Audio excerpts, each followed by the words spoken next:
95.9. This mighty Bunkie Panther radio pregame show is sponsored by Eurovoil's Parish Farm Bureau Insurance Agent and play-by-play announcer, Josh Sauseda. Now let's turn it over to Josh with head football coach Nick Pujol for this week's matchup. Hello everyone, it's Josh Sauseda. Welcome to the Farm Bureau Insurance pregame show. I'm here with Coach Nick Pujol. We got an exciting game for you tonight, Coach. We're going to jump right into it. Tonight is the 71st matchup between Bunkie and Marksville, better known as the Catskin game. For everyone in the parish, this goes back, as far as we know, to the 1950s or so. So I got to ask you, how's the energy level this week? How's it been this week leading up to this rivalry game? The energy's been fine. I can't say that the energy's any different than any other week for us. We kind of just been business as usual. Came in last weekend, did our normal game plan prep like we would for any other team. Came in, had our normal practices on Monday and Tuesday, our little walkthrough on Wednesday, and then a game sim again yesterday. So we treated it like a normal. The following program is brought to you by the Bunkie Panther Club, a live presentation on Z95.9 KZLG. Welcome to the Bunkie Panther High School Football Broadcast. It's brought to you by the Bunkie Panther Club. Get ready for exciting Bunkie Panther High School football. Now, let's go live to the stadium in the broadcast booth for the broadcast of tonight's Game of the Week. Take it away, boys! You're listening to the mighty Bunkie Panther Radio Network across the universe and on your radio at KZLG, Mansura, Louisiana, Z95.9. Matchup between Bunkie and Marksville, otherwise known as the Catskin game. This game goes all the way back, as far as we know, to 1950 and one of the oldest rivalries in Louisiana high school football. I'm Josh Sauseda alongside Donnie Newton. We're bringing you the broadcast live from Warren Douglas Memorial Stadium here in Marksville, Louisiana, getting ready for the Catskin game. Donnie, everybody in the Bulls Parish knows about this game tonight. Without a doubt. Look, the weather's not ideal, and you look across there in the Bunkie section, and Bunkie traveled extremely well. I think there's more Bunkie fans in the crowd than there are here at home Marksville fans, even with Marksville coming off of their first win of the season and the first win in Coach Jimmy Hillman's career. Yeah, congratulations to Jimmy Hillman. First year as a head coach, got his first win last week against Buckeye, district game. They're coming in this game 1-8. Bunkie coming into this game 3-6 after a win last week against Bolton. And with the win, puts Bunkie in a position, if a lot of things fall into place, to make the playoffs. But right now, they need a win just to have a chance. Yeah, you got to take care of what's in front of you, on this field tonight. And then you give yourself a puncher's chance. You got to get a win from Patterson as well. And then 3 or 4 teams have to lose. And we'll kind of go through those scores as the night goes on and try to have some type of live running, chances of Bunkie squeaking into the playoffs. The thing about Bunkie possibly making the playoffs, I look over there because they would face off. If they get in, they get in at number 24, and they're going to face off against the number 9 seed. 1 through 8 get a bye, and you look at the team that's 8, 9, 10. I can tell you those teams, they don't have the athletes that Bunkie has. Bunkie could be a really opportune situation to upset next week in the playoffs. But you got to make it first, and you got to win tonight's game first. Right. A lot of ifs. Tonight we have the Catskin game. Like I said, this rivalry goes all the way back to 1950s. There were a few years where it was not played due to one reason or another. But Bunkie does lead the series 35-33 and 2 ties. It's about as close as it can get. That's about as close as it can get, and average points are pretty close too. I think Bunkie's averaging about 16.5 points a game throughout the series, and Marksville about 15.9 points a game throughout the series. So this is one of the oldest rivalries in Louisiana and one of the closest ones as well, if you look at the numbers. Just a heads up, folks, I will not be able to take stats tonight. We're kind of in a booth where we don't have a desk.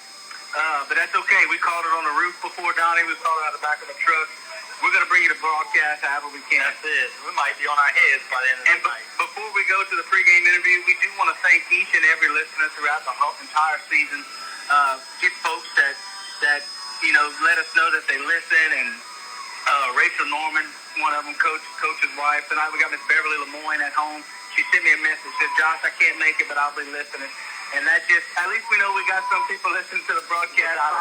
Because Bunkie traveled well today. And if you can't catch us live in the listen area, you can always download the app, KZLG, in the App Store. Download it, press play, you get us anywhere in the world. We'll send it back to the station for the pregame interview and see you back here for kickoff. This is Bunkie Panther Radio on Z95.9. Good evening and welcome to another exciting night of Bunkie Panther football here on KZLG 95.9. This mighty Bunkie Panther radio pregame show is sponsored by your Royals Parish Farm Bureau insurance agent and play-by-play announcer Josh Sauseda. Now let's turn it over to Josh with head football coach Nick Pujol for this week's matchup. Hello, everyone. It's Josh Sauseda. Welcome to the Farm Bureau Insurance pregame show. I'm here with Coach Nick Pujol. We got an exciting game for you tonight, Coach. We're going to jump right into it. Tonight is the 71st matchup between Bunkie and Marksville, better known as the Catskin game. For everyone in the parish, this goes back, as far as we know, to the 1950s or so. So I got to ask you, how's the energy level this week? How's it been this week leading up to this rivalry game? The energy's been fine. I can't say that the energy's any different than any other week for us. We kind of just been business as usual. Came in last weekend, did our normal game plan prep like we would for any other team. Came in, had our normal practices on Monday and Tuesday, our little walkthrough on Wednesday, and then a game sim again yesterday. So we've treated it like a normal team, a normal opponent, just kind of staying in our process and our routine. And but the energy's been good. Now, Coach, Jimmy Hillman and the Tigers got their first win last week, so they got a little taste of blood. I'm pretty sure they're jacked up for tonight. How do you feel you match up against the Tigers? Yeah, no, Marksville, watching them on film, is clearly getting better here towards the end of the season and playing probably their best ball of the season. How do I think we match up? Size-wise, I think that they might have a slight advantage on the defensive and offensive lines. I do think that we maybe have them in the skill department. I think our skill players could present some problems to them on both sides of the ball. You're going to be looking for them to run the ball with their quarterback, number one. He's a dangerous threat. He's a guy that we're going to have to contain. Kind of like Bolton had a few guys that could make you pay if you played sloppy. That's how number one is for Marksville. So we've got to contain him. Offensively, we've got to do what we've been doing, which is we got to establish a run game, run the football, and then whenever we do throw, it's going to be some deep shots. I do think that we have a potential big advantage in special teams with John Michael in our kick game and our return game with Kyle. So I'm really hoping that we can maybe swing the game in our favor on the special team side. Now, 9 games under your belt. We're going to play the 10th regular season game tonight, district matchup. Coach, if you could, just give an overall assessment of this year's team and what are you looking forward to? I think everything's pretty much gone about how I thought it might. I said in the preseason that we would grow every week and get better due to our youth. I knew that our Week 10 team would be better than our Week 16, which is better than our Week 3 team. So I just think overall that we've grown and we've matured and we've learned the game and we've gotten better at certain positions and skills. And I think that you've seen that down the stretch. Now, our schedule wasn't set up necessarily the best for us, and that's my fault. Our non-district was probably a little too tough for us, and we went through some severe growing pains without ever really seeing any kind of consistency and confidence. But as we got into district play, we've played every team other than Caldwell. We've played every team very, very well. We've beaten everyone, and then we gave Gina their best game of the year. So I think that we've grown throughout the year, and I mean, your ultimate goal is that you get better every week. So in theory, this should be our best version of ourselves coming out tonight. I agree with you. I have to say I've seen this team grow each and every week and do something on each side of the ball better each and every week. And considering your non-district schedule and the games that you've won, you're sitting at 26th. Last I checked, only 24 teams in this select division make the playoffs. So how's it looking for a playoff berth with a win tonight? I mean, I know you've looked at the numbers and kind of have something in your head. What are your thoughts on that? So with a win tonight, there are a few scenarios where we get in, and there are more scenarios where we do not get in. Menard was behind us at 27, and depending on what happens on their schedule, they could jump us. And then you have a team 2 spots ahead of us, Capital of Baton Rouge, who should lose to Dunham tonight, but they're going to still stay ahead of us. So there's a bunch of games in the New Orleans area that are going to be big for us. I mean, we're talking decimal points. So basically, one of our opponents' wins will move us up 0.1, a tenth of a point, and one of their opponents' wins will move them up a tenth of a point. And we literally have 0.2 of a point separating us from being in. So the Patterson game is huge for us tonight. Patterson wins, that's going to improve our chances drastically. If Patterson loses, then there's going to need to be a lot of things that happen to allow us to get in. So we're rooting for Patterson tonight. Absolutely. Patterson win will up our chances from maybe about a 10% chance with a win right now. Might put us in like the 30-40% range. All right, my favorite part, what was your message of the week to the team? And also add on to that, Coach, any message you have for the fans, parents, supporters as the regular season comes to a close? Yeah, well, I'll start with the parents, supporters, and whatnot. Anybody that's ever come to our athletic banquets, we usually have a pretty good thank you for everyone. But obviously, this whole entire program is running very smoothly right now, and it has been for the last few years. And that's just a credit to everyone involved. And that goes from the Panther Club to you and Donnie here on the radio. We have no trouble raising funds because we have so many people involved that are kind of networking and helping out. I think that we give these kids a pretty darn good high school football experience, and that goes all the way down to the parents at home doing what we ask of them, and the kids being held to high standards, and just, I mean, the community and the sponsors are great.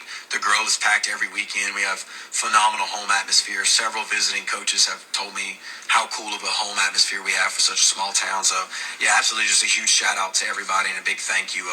Bunkie football is bigger than any one of us, but we all do a good job of kind of doing our part and making it a worthwhile experience for everyone.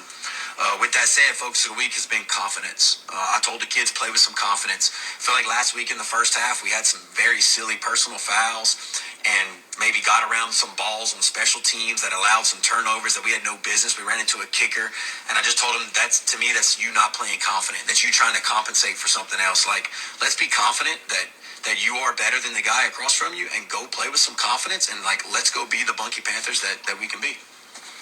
Coach, on the flip side, I want to thank you for everything you've done and everything you continue to do for the Bunkie program. Appreciate it, Josh. Catskin game going on tonight in Marksville. Kickoff is just a few moments away. The Panthers going to look to claw their way into the playoffs. This is the Farm Bureau Insurance pregame show on Bunkie Panther Radio, Z95.9. We hope you've enjoyed tonight's pregame show with play-by-play announcer Josh Sauseda and head football coach Nick Pujol of the mighty Bunkie Panther Radio Network. This pregame show has been brought to you by your Avoyles Parish Farm Bureau Insurance agent Josh Sauseda. Coming up, another exciting night of Bunkie Panther football here on KZLG 95.9 or online KZLGradio.com. To receive, and here we go. A high, deep kick by John Michael Lees. That goes into the end zone and almost bounces through the uprights. The senior, number 35, John Michael Lees, showing off his leg early. So Marksville will get the ball to start the game on their own 20, moving right to left. Here in the first quarter, brought to you by J&J Exterminating. That kickoff brought to you by Capital Sign. Tonight, Bunkie wearing red helmets, white jerseys with the red numbers, and the white pants. My favorite look. Yep, I love it. Marksville tonight, white helmets, purple jerseys, and purple pants with the gold stripes on the LSU type. From right to left, number 1, the quarterback is Murray. Hand off to the far side to number 10, getting around the corner. Maybe picks up a yard or two there. Number 10, Chris Bryant on the carry. So good job. Look, they got 8 Panthers there on the far sideline. The white jerseys all over the ball there. A little slower developing play right there. Thought he might have had some space early. Just took him a long time to get out there. And going to bring up, let's see where they mark it. They are going to give him 2, so this will be 2nd and 8. 2nd and 8 from about the 23-yard line. 3 receivers, 2 to the near side. In the pistol set is Murray. Takes the snap, handoff right up the middle, and dropped John Michael Lees. drops Bryant for a loss up the middle. And what a great play there by the senior linebacker. I got a tip early before the game that, Marksville was 0-8 going into last week, and they got a lot of information from the Bunkie versus Buckeye film, and that's how they scripted their game against Buckeye to give them their first win, and it was in these big wide sets that you see here, 4 and 5 wide, is what they did last week. Third down and 8, empty backfield. Murray under pressure, scrambles out here to the near side. He's going to run it, try to get the first down. Slips through a tackle and takes a big hit by Zion Lee here on the near sideline, but he may have enough to pick up the first down. This could be real close, and he does get it. He's going to get it just by probably the length of a football. And Murray, quarterback, when they enter the backfield, he's going to be dangerous. Yeah. He's going to have some lanes to run through. Like I told you before the game, I can remember him from last year as a freshman playing JV ball, and he was very hard to tackle, and I just remember thinking, this kid's very slippery. First and 10 for Marksville at the 30-yard line, moving right to left. 10:40 on the game clock. Hand off to Bryant here on the near side. Flips a tackle, flips another tackle, dragging some Panthers for first down yardage across the 40. Yeah, a couple missed tackles right there. Kane Nogan coming up from a safety spot, just kind of throws a shoulder in there as opposed to wrapping up. 4 yards later, finally brought down. He's going to bring it all the way up to their own 41, and then another first down for the Tigers. Bryant running pretty high there through the hole. I was kind of expecting Zion Lee to come through and lay a big hit as high as he was running, but he gets the job done, lowered his shoulder when he needed to, picked up the first down, 1st and 10 for the Tigers on the 41-yard line. 3 receivers in the pistol. Keeper up the middle for Murray, runs into traffic at the 42 and brought down there after a few, maybe a gain of 1. It looked like he ran a long way, but he was in the shotgun about 5 yards back, so he actually had to run 6 yards to gain 1. And then met up with Bronson Davis right there, who doesn't miss a ton of tackles. Bronson with a good, solid tackle. Going to bring up a 2nd and 9 for the Tigers. Martell Jones, Bronson Davis, Huck Pius, the 3 down linemen tonight. Outside linebackers, Desmond Eldridge, Jasper St. Romain, and Luke Norman might be coming on the blitz here. Linebackers, Zion Lee, Luke Norman, and John Michael Eves. We'll get to the defensive backs here in just a little bit. 2nd and 9. Same play, quarterback keeper to the right side. Murray's going to drag it out and be dropped in the backfield. Could not stretch that out. Desmond Eldridge comes through with the big tackle for a loss. So you called it. So Luke Norman on the blitz up the middle. I think Marksville called as well. They committed 2 blockers to Norman right there. I was watching him in particular. 2 blockers went there, and it just left Eldridge. Desmond Eldridge? No, their quarterback. Elijah Murray just kind of left him out there by himself with those 2 blockers tied up with Norman. Man, and number 44 for the Panthers, Desmond Eldridge, has really been having some good games here lately. Since he's gotten healthy. Yes, absolutely. 3rd down and a mile here, about 15. Here's the throw. Quick throw, broken up. Zion Lee breaks up the pass, incomplete, intended for number 88 for Marksville. He's a pretty big kid. That's Caden Flores, a sophomore tight end. I think that's the son of Oscar Flores, a guy that I know used to play softball. Great athlete. Well, that's a big sophomore right there. His dad's pretty big, too. 4th down and about 16 for the Tigers. Empty backfield, and the Panthers come across on a hard count. This could go against the Panthers, and I believe it will give the Tigers an extra 5 yards. Look, if you're going to do it there when it's 4th and 16, we can live with that one. So now they spot the ball right at the 40-yard line. 8:41 to go here in the opening quarter, brought to you by Jay and Jay Exterminating. Back deep, Donnie. Kyle Johnson. Every time he's going to make at a minimum 1 person miss if they do punt it to him. Kyle Johnson has 11 touchdowns on the year by way of receiving and returns, and I believe 1 rushing touchdown as well. Here's the punt. Murray's going to punt it. Not the best punt. Goes to the far side and out of bounds. Looks like at about the 45-yard line, so only about probably a 16-yard punt. I mean, at that point, when it barely makes it past the first down marker, it says, well, we should have just gone for it. Yeah. Probably not Murray's best punt, as they kind of do what Bunkie does, spread out in an offensive formation and punt the ball out of that offensive formation. But Kyle Johnson was deep anyway. So here are the Panthers. Panthers, they get the ball now, 1st and 10 from their own 46-yard line, moving left to right. Here's Lemoyne on the carry to the left side, has a hole up to the sideline, and he is bumped out of bounds at about the 35-yard line. We'll see exactly where they spot it, but a good first down play for Bunkie. Tanner Lemoyne coming into this game with 1,000 yards, 1,032 yards on the season. The first 1,000-yard rusher since 2016 off the Howard. 1st and 10 for the Panthers. That's the Roy Scott and James first down. Play action pass. Toss out here to Dexter Compton Jr. and just out of his reach. Incomplete pass. Stops the clock with 8:06. Yeah, Tanner was at my house earlier this week, and I could see him. He was almost counting on his fingers about something. And he finally looked at Noah and said, "Yeah, I think I got it last game." I said, "What?" And he said, "I think I finally got over 1,000 yards. So congratulations to Tanner." 2nd and 10 for the Panthers. Lemoyne again to the left side. Gets the edge. Cuts it upfield. 5, 6, 7 yards before he's taken out of bounds on the far sideline. Not sure who it was with the block. I think it was Addison Lemoyne with a really good seal block over there to get Lemoyne on the outside. Didn't look like a lot was cooking early, and then he was able to spring through there. Good 2nd down look now. It should be 3rd down, actually. Should be 3rd down and 4. 4 yards to go. There's Lemoyne again up the middle, wrapped up from behind. He gets across the 30 to about the 27-yard line in Tiger territory. Clock's running 7:42 and ticking here in the J&J exterminating first quarter. It should be 4th down. 4th and about 3 yards for the Panthers inside the 30. Yeah, they're resetting it there. Okay, they finally now they put 3rd back up. Marksville is going to take a timeout. We'll take a quick break. This is a Sean Super Center timeout.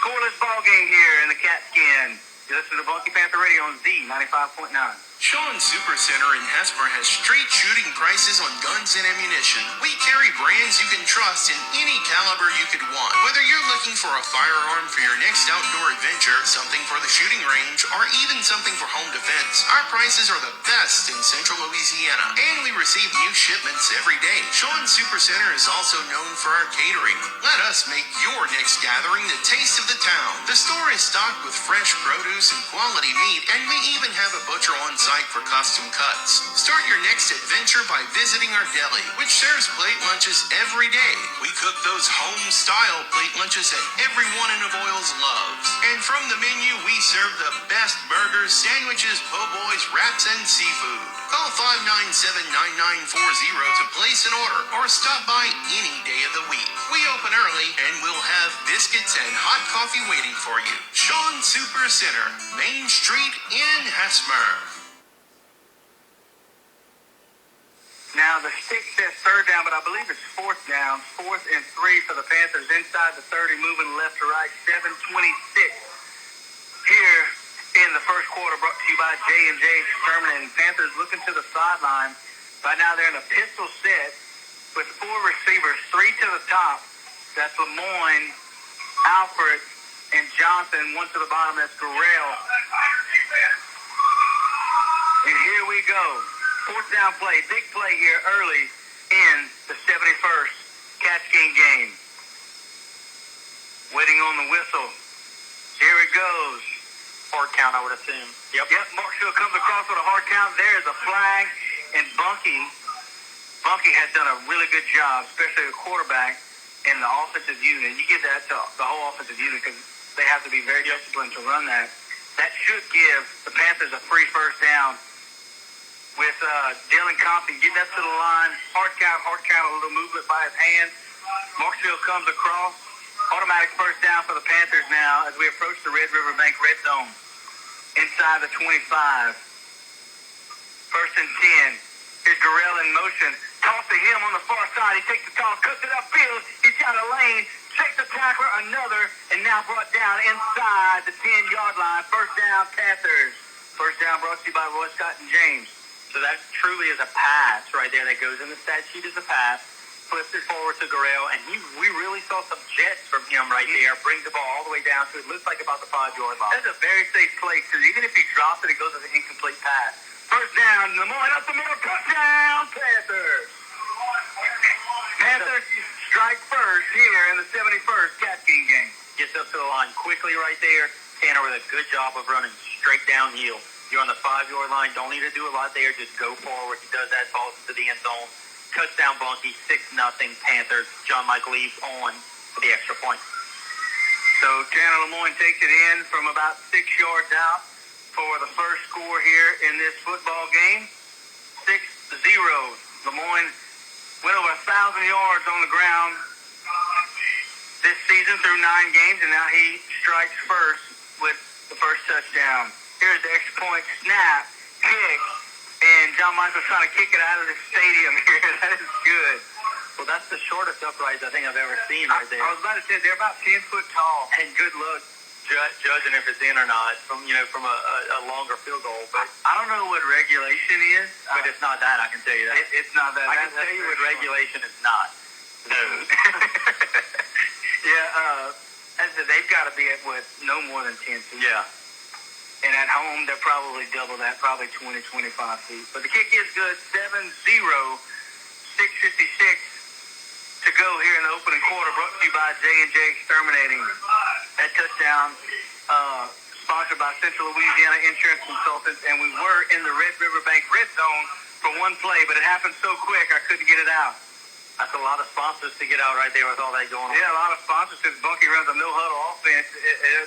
They've really been cutting our time on getting that out. So here's the capital sign kickoff, teed up at the 40, going left to right now. Back deep to receive for the Tigers is number 21, Christian Sanders, number 1, Elijah Murray.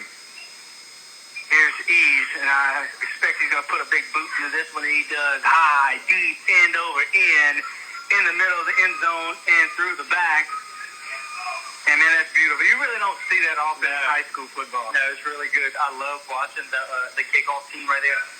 They know when he's kicking it deep. They all run really, really hard for about 10 yards, and they just kind of peel off to the sideline because they already know what's up. I like watching the fans because everybody's looking at the ball. Yeah. And you see them, see their heads go up. Again, the Panthers traveled well tonight. A lot of red there on the visiting sideline. We're in the middle booth, standing up behind some officials as we call this game. 1st and 10 for the Tigers now from their own 20.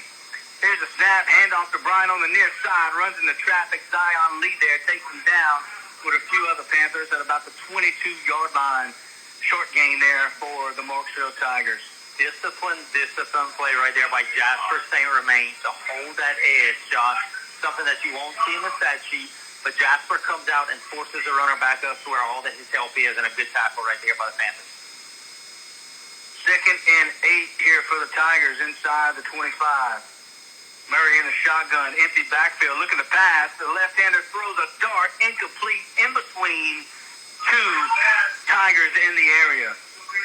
A better throw. That could have been caught in a big chunk of yardage. Yeah, you'd like to see one of those guys kind of settle down. They were both still running their routes, those 2 Marksville wide receivers. If they kind of settle down in a little softer spot right there, maybe they come up with that reception. That stops the clock at 6:21 now. 3rd down and 8 for the Tigers. Murray again rolls out to the far side. Now he's going to cut it up. He's going to take off running and slips through a few defenders. Gains about 4 yards there, just short of the 30. We'll call it a 28. And the Tigers looking at another 4th down here. And I think they're just sending the punt team on, it looks like. Yeah. First go round, Murray stayed back there and attempted a punt. It only went what we guessed was about 16 yards. Looks like they're going to bring on a true specialist now, number 10. Number 10 is Christian Bryant. So they're going to bring him in to actually punt you.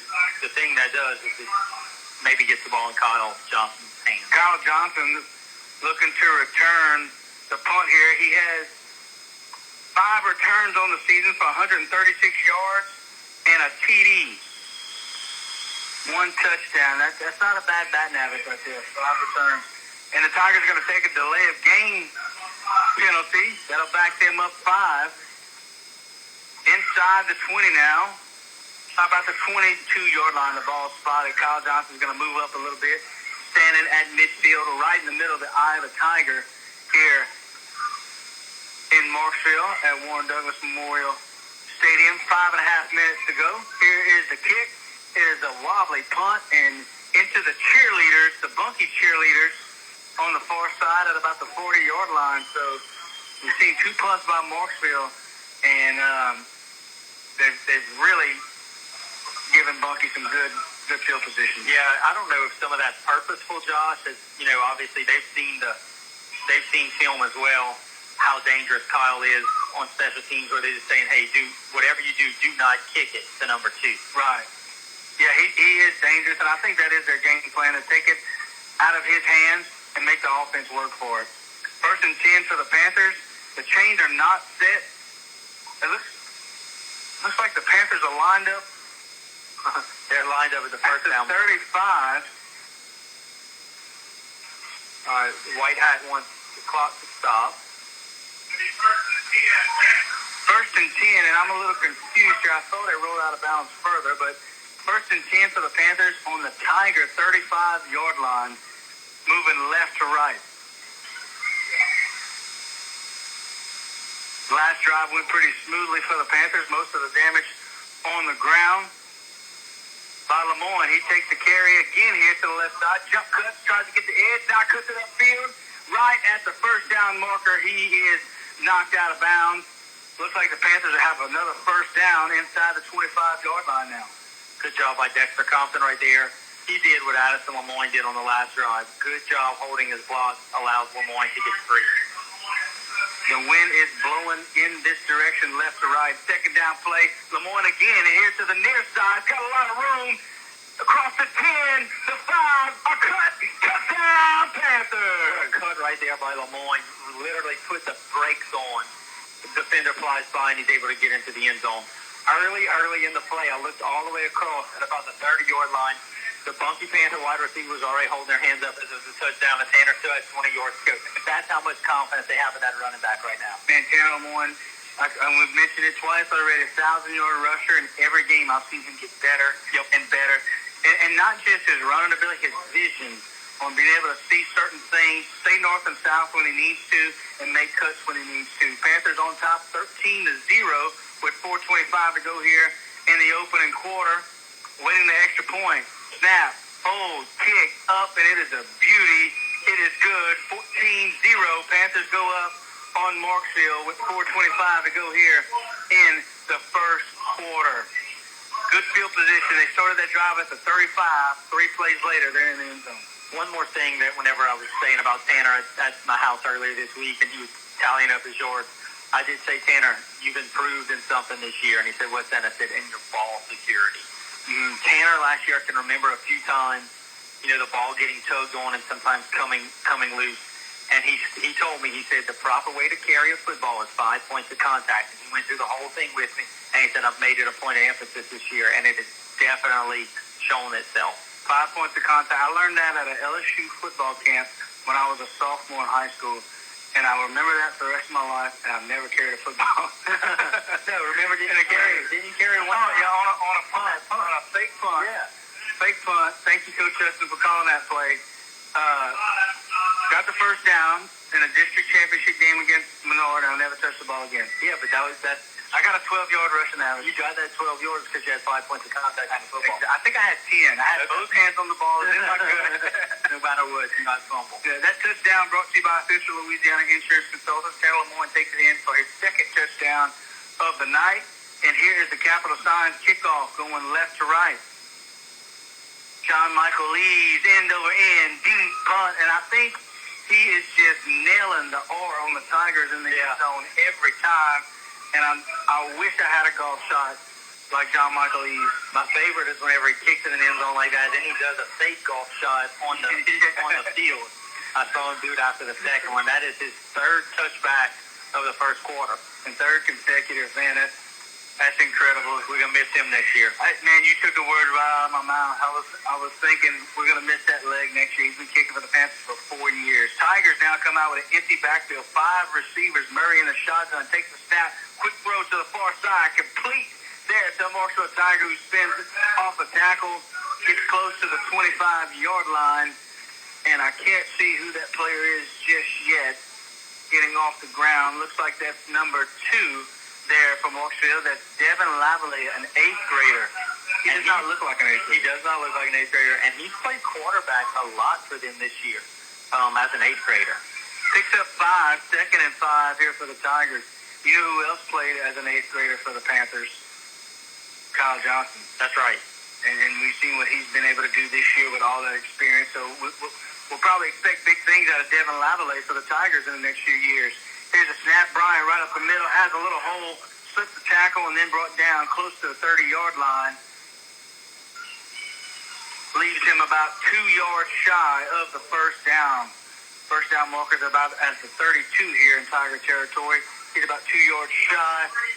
3 minutes, 21 seconds to go here in the first quarter. Brought to you by J&J Exterminating. Panthers on top, 14-0. Empty backfield again for the Tigers. Murray, quarterback keeper right up the middle. Jump cut, another jump cut, and cut down right at the 30. Going to be close here, Donnie. I think he got it. No call yet, no call yet.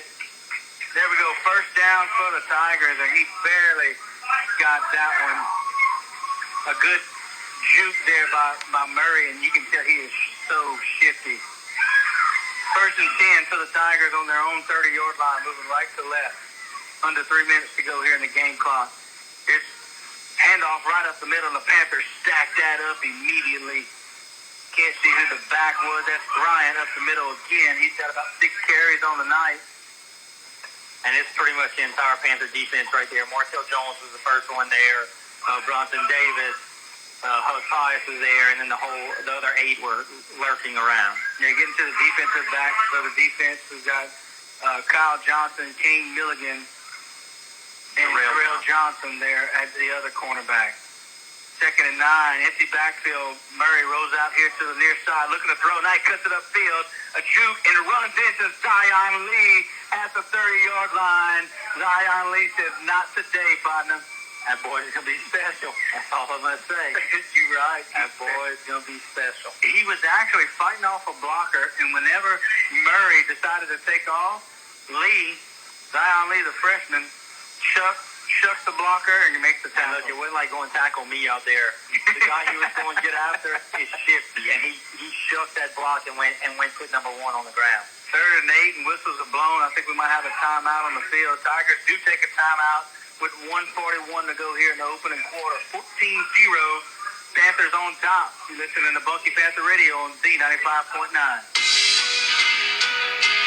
If you want to make your smartphone even smarter, get our new mobile banking app. You can check deposits and deposit checks. It even gives you nearby ATM locations. Best part is, the money stays right here in this area. It's a better way to bank. Simsport State Bank, a better way to bank. Member FDIC. Online at simsportstatebank.net.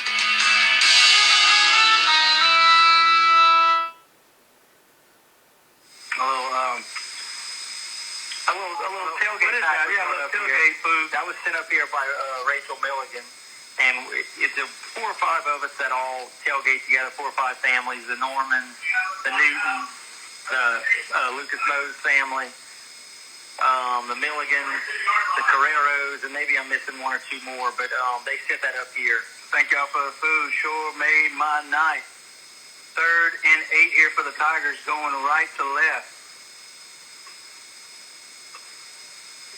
3rd down play, Murray drops back to pass, dropping, looking now. He's under pressure to the far side, throws it. Going to be caught there by number 2. Cuts it upfield. He has the first down. That is Devin Lavallee with the catch, and he was wide open. I think the Panthers expected him to run there and bailed on their coverage. He was so open, I could hear the crowd below us saying, he's open through this headset. So the Tigers convert the 3rd down. That's a 13-yard reception for Lavallee. Ball now at the 45, going right to left, under a minute 20. I just saw a score. Yeah, it's real. We're going to get to it after this play because I kind of got to catch my breath before I say it. 1st and 10 for the Tigers. Murray in the pistol set. Got an up back, moves him to the left. Hand off to Bryant up the middle. Got some room behind his blocker down to the 50-yard line before being tackled. John Michael Lee's there on the tackle along with Luke Norman. Some games kicked off a little bit earlier tonight with the threat of rain. One of those games was the Avoyles Mustangs kicked off earlier against the Pickering Red Devils in the 3rd quarter already. Pickering hadn't scored, Boyles has scored a few times. They're up 72-0 in the third quarter. Oh, God. Boone's trying to get triple digits so bad. 30 seconds to go here in the opening quarter. Brought to you by J&J Exterminating. 2nd and 5 for the Tigers. Ball right at midfield. Bad snap over Murray's head. He's trying to get out the way. Outruns some pressure. Cuts it upfield now and hit John Michael Eves there along with Luke Norman. Going to bring him down. He will gain a yard out of that bad snap. Make something out of nothing there, Murray. And that will be the end of the first quarter. So after one quarter play, 14-0, Bunkie on top here in this Cats King game. You listen to Bunkie Panther Radio on Z95.9.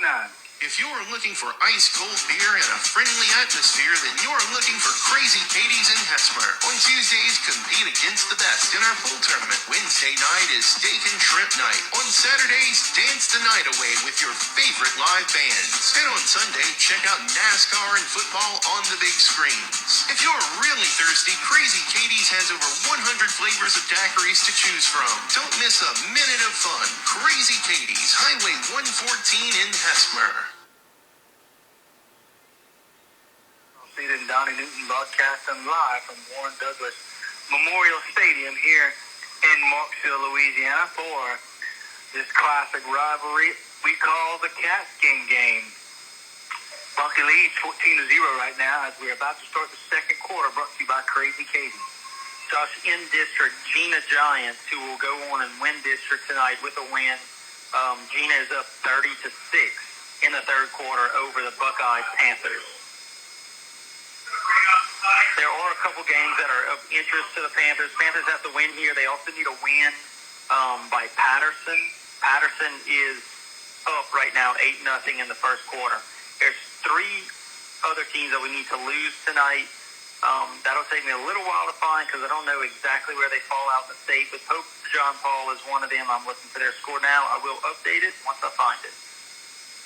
All right, the start of the second quarter, 3rd down and 9. Murray under pressure as he's looking to pass, rolls out. Now he tucks it and runs upfield, got a block, has the first down and out of bounds, and a flag comes out. Not sure what this could be. I didn't see anything. Could have been a block or could have been a face mask. They were kind of behind the Tiger players here on the sideline, so really couldn't see. It is a face mask against the Panthers. That'll be 15 yards tacked on to the end of the run. So in Panther territory now, the Tigers are set up inside the 30. Good job by Murray right there. He didn't just make anyone miss right there. He made John Michael Eves miss, which doesn't happen too often. So now the Tigers, with their best field position of the night, inside the 30, we'll call it the 26-yard line of the Panthers. Murray in the shotgun, handoff to Bryant up the middle. Now he puts his head down and fights off a tackle to the 20-yard line. Good hard run there by Bryant. Tigers got a little something cooking right here. After a couple off plays by them, they were behind the sticks. Murray got loose and got them the first down, and now they're cooking a little bit. Chris Bryant, the junior linebacker, running back. Gets 4 yards there, second and about, we'll call it 5.5, 6 yards to go for the first down inside the 25, 21-yard line. Here's Bryant again up the middle, has a little seam there. Stays on his feet inside the 10.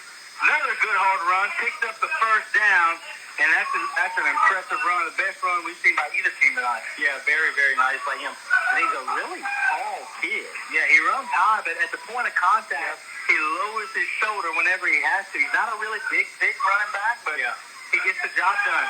Panthers are going to take a timeout. Coach Reagan's going to talk to his defense about this. 14-0, Panthers on top with 11 minutes to go here in the second quarter. This is Bunkie Panther Radio on Z95.9. Louisiana pests can be a formidable opponent, but J&J Exterminating is ready to tackle them on their own turf. J&J Exterminating is Louisiana's largest independently owned pest control company, and we know what works in Louisiana's climate, from ants to termites and everything in between. J&J Exterminating will protect your home or business with 100% satisfaction guaranteed. Get the Shield. J&J Exterminating. Yeah. 14-0. Panthers on top of the Tigers with 11 minutes to go here in the second quarter. Brought to you by Crazy Katie's. That timeout brought to you by Sean Supercenter. Panthers took a timeout after Marksville picked up the first down on the 10-yard line. So it's first and goal for the Marksville Tigers, going left to right on the 10-yard line in Panther territory. Coach Reagan called a timeout to talk about it. Got 10 yards to defend to keep the Tigers out of the end zone. Three receivers, two to the near side. Bryant in the backfield. He gets the carry here on the right side. Finds a little room there and ducks his head down close to about the 7-yard line. Picks up 3. 3-yard gain right there by them. Look, 3-yard gain right there by him. I guess we got to give an update on that overall score. You know what they're trying to do. They're trying to get to 100. They're at 80 in the third quarter. Good chance there. I hope they don't get it. Checking, I agree with you. I agree with you. That's totally unnecessary. Second and goal here for the Tigers. Murray, quarterback keeper here on the right side. Cuts it up. Oh, a big hit there. Zion Lee lays the wood. Wow. I mean, he just stone cold stopped them right there. Elijah Murray's going to fill that one. Yeah, you moving as fast as you can downhill, and then all of a sudden you just come to an immediate stop. Courtesy of Zion Lee. Right. I love that. You know, I'm a defensive guy. Sorry, folks. Third and goal from about the 5-yard line. I'm a defensive guy. I love big hits. To me, that is football. Put your pads down and let's hear them. Use them. Third and goal for the Tigers from the 4-yard line. Bryant up the middle looking for room. Swallowed up right at the line of scrimmage. There, all the Panthers there. Desmond, Eldridge, Zion Lee, Martell Jones, Huck Pius, and Bronson Davis. Almost everybody on the front 7 just swallowed that up. Not overly crazy about that play call from Marksville right there. Ran right into the teeth of the defense. It's going to bring up a 4th and goal from the 4. Big Red defense from the Panthers need to stand right here. Empty backfield for the Tigers. And we got to look out for number 1, Elijah Murray.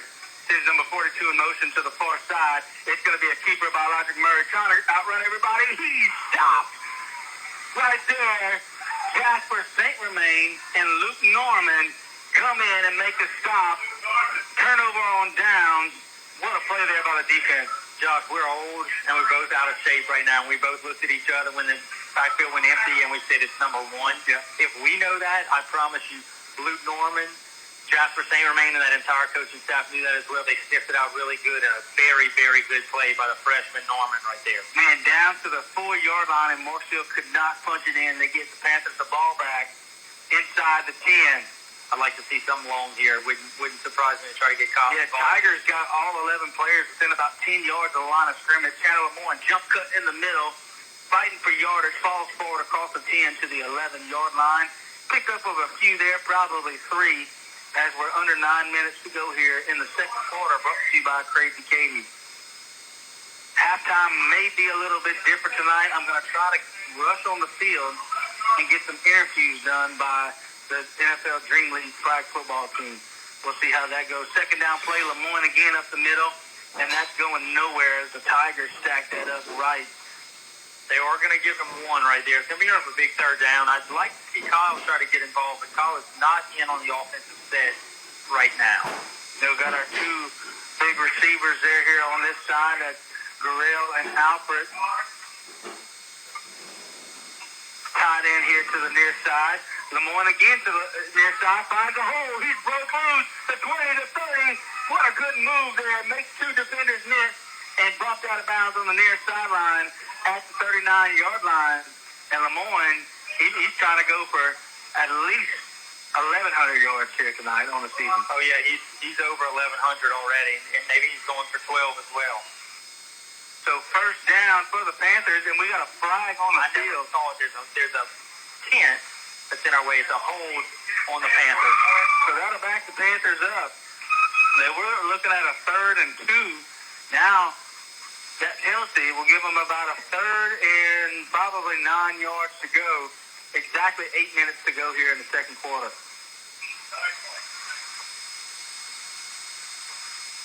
They respot the ball now at the 17-yard line in Panther territory, moving right to left. Panthers come out with 4 receivers now here to the near side is Compton, Lemoyne, and Alfred. To the far side, looks like we got Kyle Johnson. No, that's Burrell. To the far side. Lemoyne in the backfield with Dylan Compton. Marksville tonight playing one safety, cover one safety in the middle. That's Elijah Murray. Could be man-to-man coverage here as the defensive backs are head up on the receivers. Here's Gorilla in motion. Fake to him. A lot of room there on the right side for Compton. Could get around the corner. He does. Shake the tackler. And out of bounds just across the 20-yard line. Had about 2 yards to go and stepped out of bounds. Yeah, I'd like to see him try to fight a little bit more north and south right there to go for that first down stick. I'm assuming we'll bring Eves in here for the punt. I see the refs huddling. There was a flag down there now waving it off, so it is going to bring up a 4th and either 2 or 3 somewhere in that vicinity. I like that play because they ran that play with the toss to Gorell in the first quarter. Run the same look, fake it to Gorell, and Compton rolls up to the right. It was actually an option play with Lemoyne, but he decided not to pitch it and just keep it.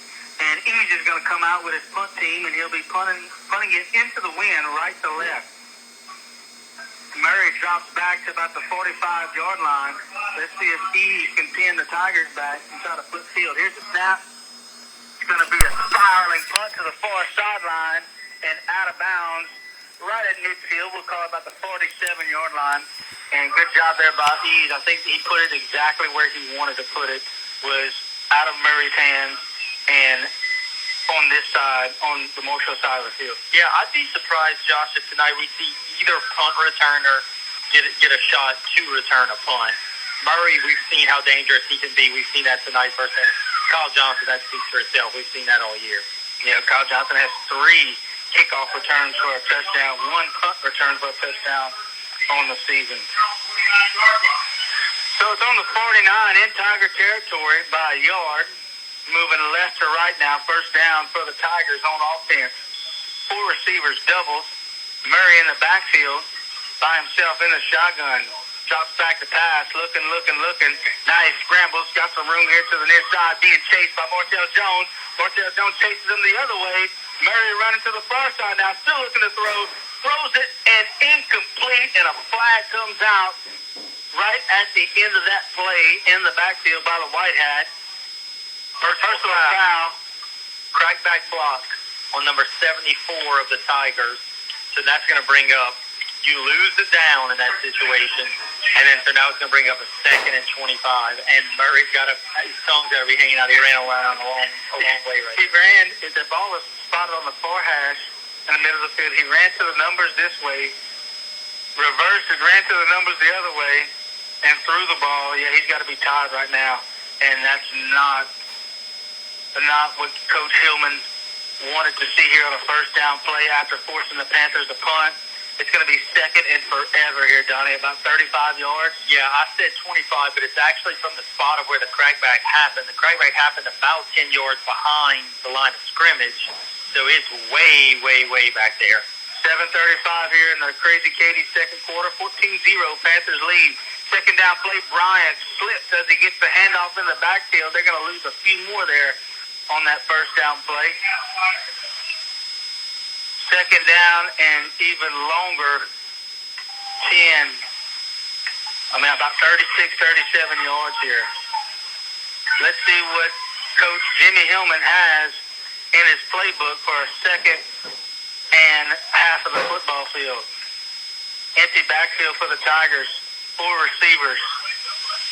Here's the snap. Murray drops back to pass. Quick throw here to the near side. Diving catch by number 2, but he hits the turf for a short gain. What a catch. But you can just tell by just the way number 2, Devin Lavalley, the head player, plays football.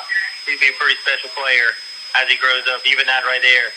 Bad thrown ball, dives forward and makes just an unbelievable catch. But in high school rules, as you know, once your knee hits, you are down at that spot. Third down and about 35 to go. Ball on the 25-yard line. First down mark on the 40-yard line on the other side of the field. Murray, quarterback keeper, right up the middle, takes a snap, makes a shoot. He's off to the races, makes another guy miss. He could go all the way. King Milligan in pursuit, bumps him out of bounds at the 30-yard line. A 44-yard run there for Murray, converting the third down and forever play. I guess Jimmy Hillman did have a play in his playbook for third and forever. Not the best of efforts right there by Jarrell Johnson on that tackle right there. That's twice I've seen Jarrell kind of come up and not just at least wrap up on the player there. So the Tigers in Panther territory now, inside the 35 at the 32-yard line with a fresh set of downs. First and 10 for them. Come out with two receivers, one to each side, a tight end, an up back, and Bryant at running back. Here's a snap. Murray looking to pass, flips the ball under pressure now, cuts it upfield, and boom, he goes down. Bronson Davis on the tackle along with Luke Norman there in the backfield. He's going to lose about 4 yards. Good job. Yep. And number 53 for the Panthers had just checked in the game right there. That was John Keith Lively. He got the initial pressure back here that forced Murray to do something, and then he ended up met up with those two Panthers. So loss of 4 there for the Tigers. They're now at the 35-yard line in Panther territory. Second down and 14. Under 6 minutes to go here in the Crazy Katie second quarter. 3 receivers to the near side. Murray rolls out here to the near side, looking to throw. Lobs it here to the sideline, and it is caught but out of bounds. The referee said that's number 42 that caught the ball out of bounds. That is Peyton Parise, the sophomore wide receiver. The refs are huddled up here. I don't see a flag down. I'm assuming there is one. Personal foul on the Panthers. Panthers have had a lot of personal fouls this season, more than I can remember in previous seasons, Donnie. You and I have been doing this for a while. I don't think I've seen a season through 9 games where we've had at least one or multiple ones in almost every game. There's an unnecessary roughness on Jasper St. Romain is what I just heard from in front of us right here. So, unnecessary roughness on St. Romain is going to give them 15 yards and a first down. And I agree, Josh. More than I've seen in a long, long time, if ever, from the Panthers. And they were very prevalent early in the season. It seems like we got away from them a little bit, and now they're kind of showing their head again. And half of them have been non-contact. Yep. Personal foul. First and 10 for the Tigers now in the red zone of the Panthers ball at the 19. Fake to the running back. Murray keeps it himself. He runs into traffic right at the line of scrimmage and taken down up the middle. I think Huck Pius, first one there to make the tackle. No gain there for Murray on the quarterback keep. And the Tigers have a no-huddle type offense as well. Yeah, they got three coaches calling plays in. Obviously, the quarterback's only paying attention to one of those 3 guys. And but there is no huddle there. 4 receivers. Murray in the shotgun, looking to throw it to the left. Caught there by Brian in the flat, cuts it upfield, stays on his feet, and tackled about a yard shy of the first down on the far sideline. I think he stayed in bounds, but the clock is stopped at 4:46 here in the first half. This is going to be 4-down territory, obviously, for the Tigers. So they've got 2 plays to get, what do you call that, 3 yards, 2 yards? Yeah, it's going to be third and about 3.5 inside the 15, the 12-yard line. Panthers made a big stop. Brian in earlier. Brian in the Wildcat, handoff to Murray on the left side. Dives forward, and he should have enough there. Yep, first down. First down for the Tigers. First and goal now. Ball at the 8-yard line with a fresh set of downs for the Tigers. 4.5 minutes to go here in the Crazy Katie second quarter. Make sure you stay tuned for the LaPointe Eye Clinic halftime show. Looks like Bryant is at quarterback again in the Wildcat. Takes the snap, following some blockers to the right side. Panthers say no, not today, Bryant. Brought down. First one there, Huck Pius again. He's had a couple good games here late. Yep, he really has. Huck was nursing a shoulder injury for a good bit of the year. That's obviously healing up a little bit. He's put together a few good games back to back to back. Panthers did stop the Tigers a few drives ago on the 4-yard line in a goal line situation. Let's see if they can make another stop here. 2nd and goal from the 8. Same formation. 2 blocking backs. That's Murray, Bryant. Hands it off to Murray on the far side. It's going to be a pass now, and it is broken up there by Kyle Johnson. Did not fool him. Great design there by the Tigers, but Kyle Johnson knew better. What a play by Kyle right there. A great throw by Murray. Murray was fading away, throws a perfect spiral.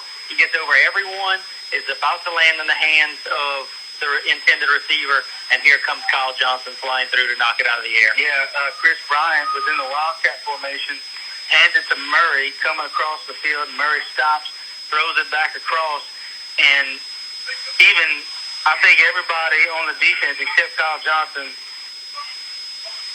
was chasing Murray. Good job there. 3rd and goal for the Tigers. Empty backfield. Murray takes the snap, drops back, throws to the end zone. 50-50 ball. Incomplete. No flags. No flags. Good coverage there. Jarrell Johnson. Good job by Terrell right there. Terrell was really nice blanket coverage. Bottles him up. And that's going to bring up a 4th and goal from what we're calling the 8. It's a long way away to look at that down marker, but we're thinking it's about the 8-yard line. Intended receivers number 17, Noah Bryant, for the Tigers. He split out wide by himself with Jarrell Johnson over him again. 4 receivers now. Empty backfield again for Murray in the shotgun. 4th and goal. Takes the snap, rolls out here to the near side. Has some room. Now he throws it to the end zone. Picked off by the Panthers. Kyle Johnson in the end zone. Taking it to the far side. He can outrun everybody on the field. The only man that can catch him is Murray. Across the 50, the 40, the 40, the 20, the 30. Panthers. Kyle Johnson with a 105-yard interception return. He always puts his stamp on the game, and that's just another one right there. Puts his stamp on the game. Kyle Johnson takes it to the house 105 yards later. Wow. I surely thought, that touchdown brought to you by Central Louisiana Insurance Consultants. I surely thought that Murray was going to catch him there on the sideline. It was actually Lavallee in pursuit right there, number 2, and he just couldn't quite track him down, and Cobb put the Jets on and makes it 20-0 Panthers. That's 11 touchdowns on the season for Kyle Johnson total. Here's the extra point by the Panthers. John Michael Lee standing at about the 10. Now he takes a few steps back. 3:09 to go here in the second quarter, brought to you by Crazy Katie's. Waiting on the snap. Here's the snap, the hold, the kick. It is up. It could be a little right, and no, it is, it is wide right. So the score will remain 20-0. Panthers on top after a 105-yard interception return by number 2, Kyle Johnson. I tell you what, if anybody else intercepts that ball, I don't know if they take it back. Oh, not at all. No, there's maybe one other person on this field, maybe. But the thing about Kyle right there is I think he baited. I cannot wait to watch that play back on film. I think he baited him to throw that. I was looking at that wide receiver, and he looked wide open to me from here. And I think Kyle kind of let him linger like that, baited the throw, takes it. Kyle almost came out of the end zone initially, saw that it was kind of bottled up right there, cut back into the end zone, and then took it down the far sideline to the house. Yeah, if I was the coach, or if I'm on defense, I'm telling them, go down, let's get the touchback and get on offense. Kyle said, no, I see 105 yards where I could outrun everybody, and that's what he did. Here's the capital sign kickoff, kicking off right to left now, teed up at the 40. John Michael Lees has a little huddle there in the middle of the field, discussing what he's going to do. He's going to be kicking it into the wind now, Donnie, right to left. Kyle's usually in on kickoff returns. We saw him out there earlier. He's getting a little oxygen right now. Yeah, it looks like they bring in number 42 for the Panthers. Take his spot. That is 43. That's Ron Patterson there on the far side. Here's the kick. John Michael Lee's a squib kick in the middle of the field. Bounces at the 30. Taken in by the Tigers. And he goes down inside the 30 at the 27-yard line. That is number 42 for the Tigers that recovers it. That's Caden Parisi. sophomore. And the Tigers will have another shot on offense. And, man, fourth down and goal for the Tigers. This is twice they've been in the red zone. Twice they've been inside the 10 and could not put up any But think about the play before that. Kyle prevented a touchdown there as well. On the third down play, on the throwback play, Kyle prevents a touchdown there, and then the next play definitely prevents it and puts one on the board for the Panthers. Now Bunkie's going to take a timeout. We'll keep it here real quick. Now we've seen Elijah Murray, what he can do with his legs. Very shifty, has had some big gainers scrambling out. But every time he's thrown the ball, I haven't seen him throw a real dart yet, you know? Yeah, I agree. I'm not saying he doesn't have arm strips. We just haven't seen it here in this game. Most passes have been kind of lobbed to the sidelines or just kind of touch passes. And that touch pass in the end zone, Kyle Johnson made him pay. So Bunkie's going to take a timeout. This is a Sean Super Center timeout. Donnie, you got any score updates? I have one. Avoyles 88, Pickering 6. So they do not get to triple digits there. That's final? That is a final.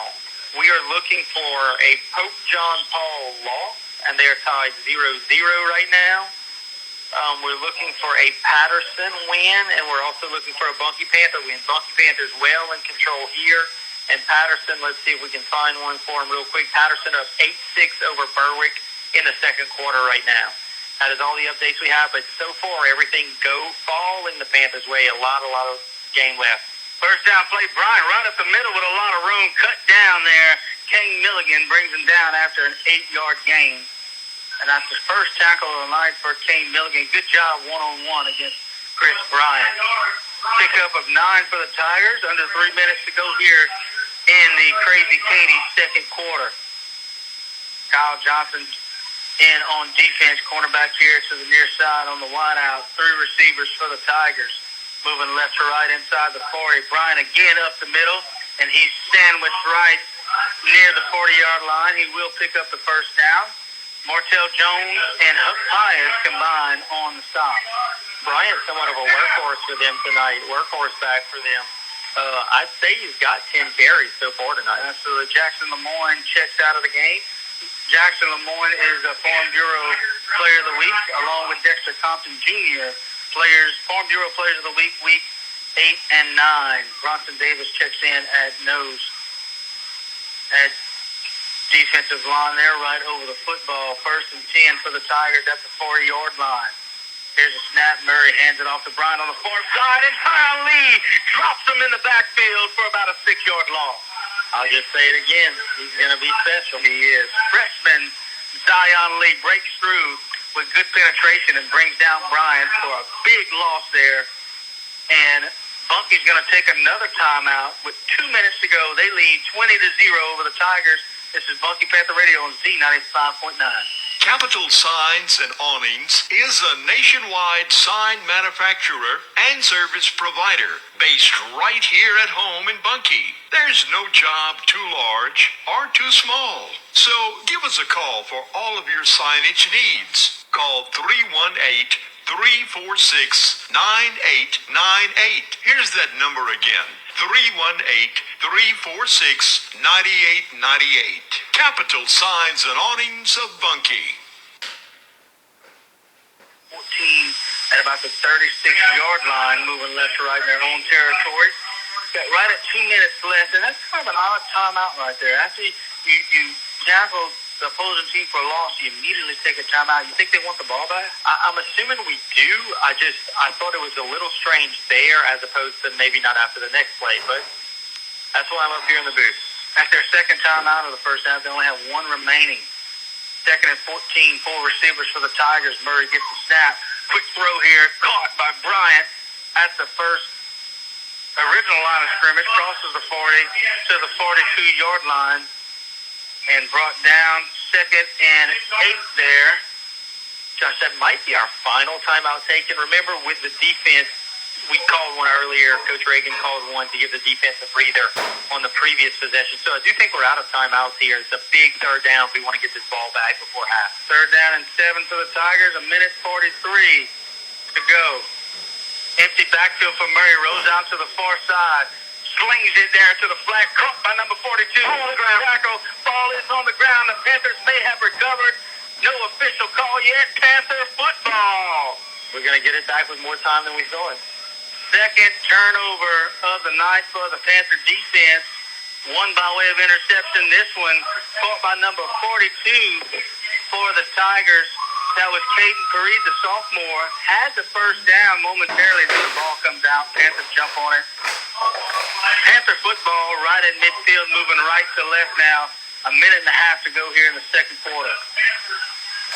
And with the Panthers up 20-0 and getting the ball after half, another touchdown here could really hurt First down play is going to be a throw. Compton has pressure. Rose out here to the near side. He's going to take this one across the 45.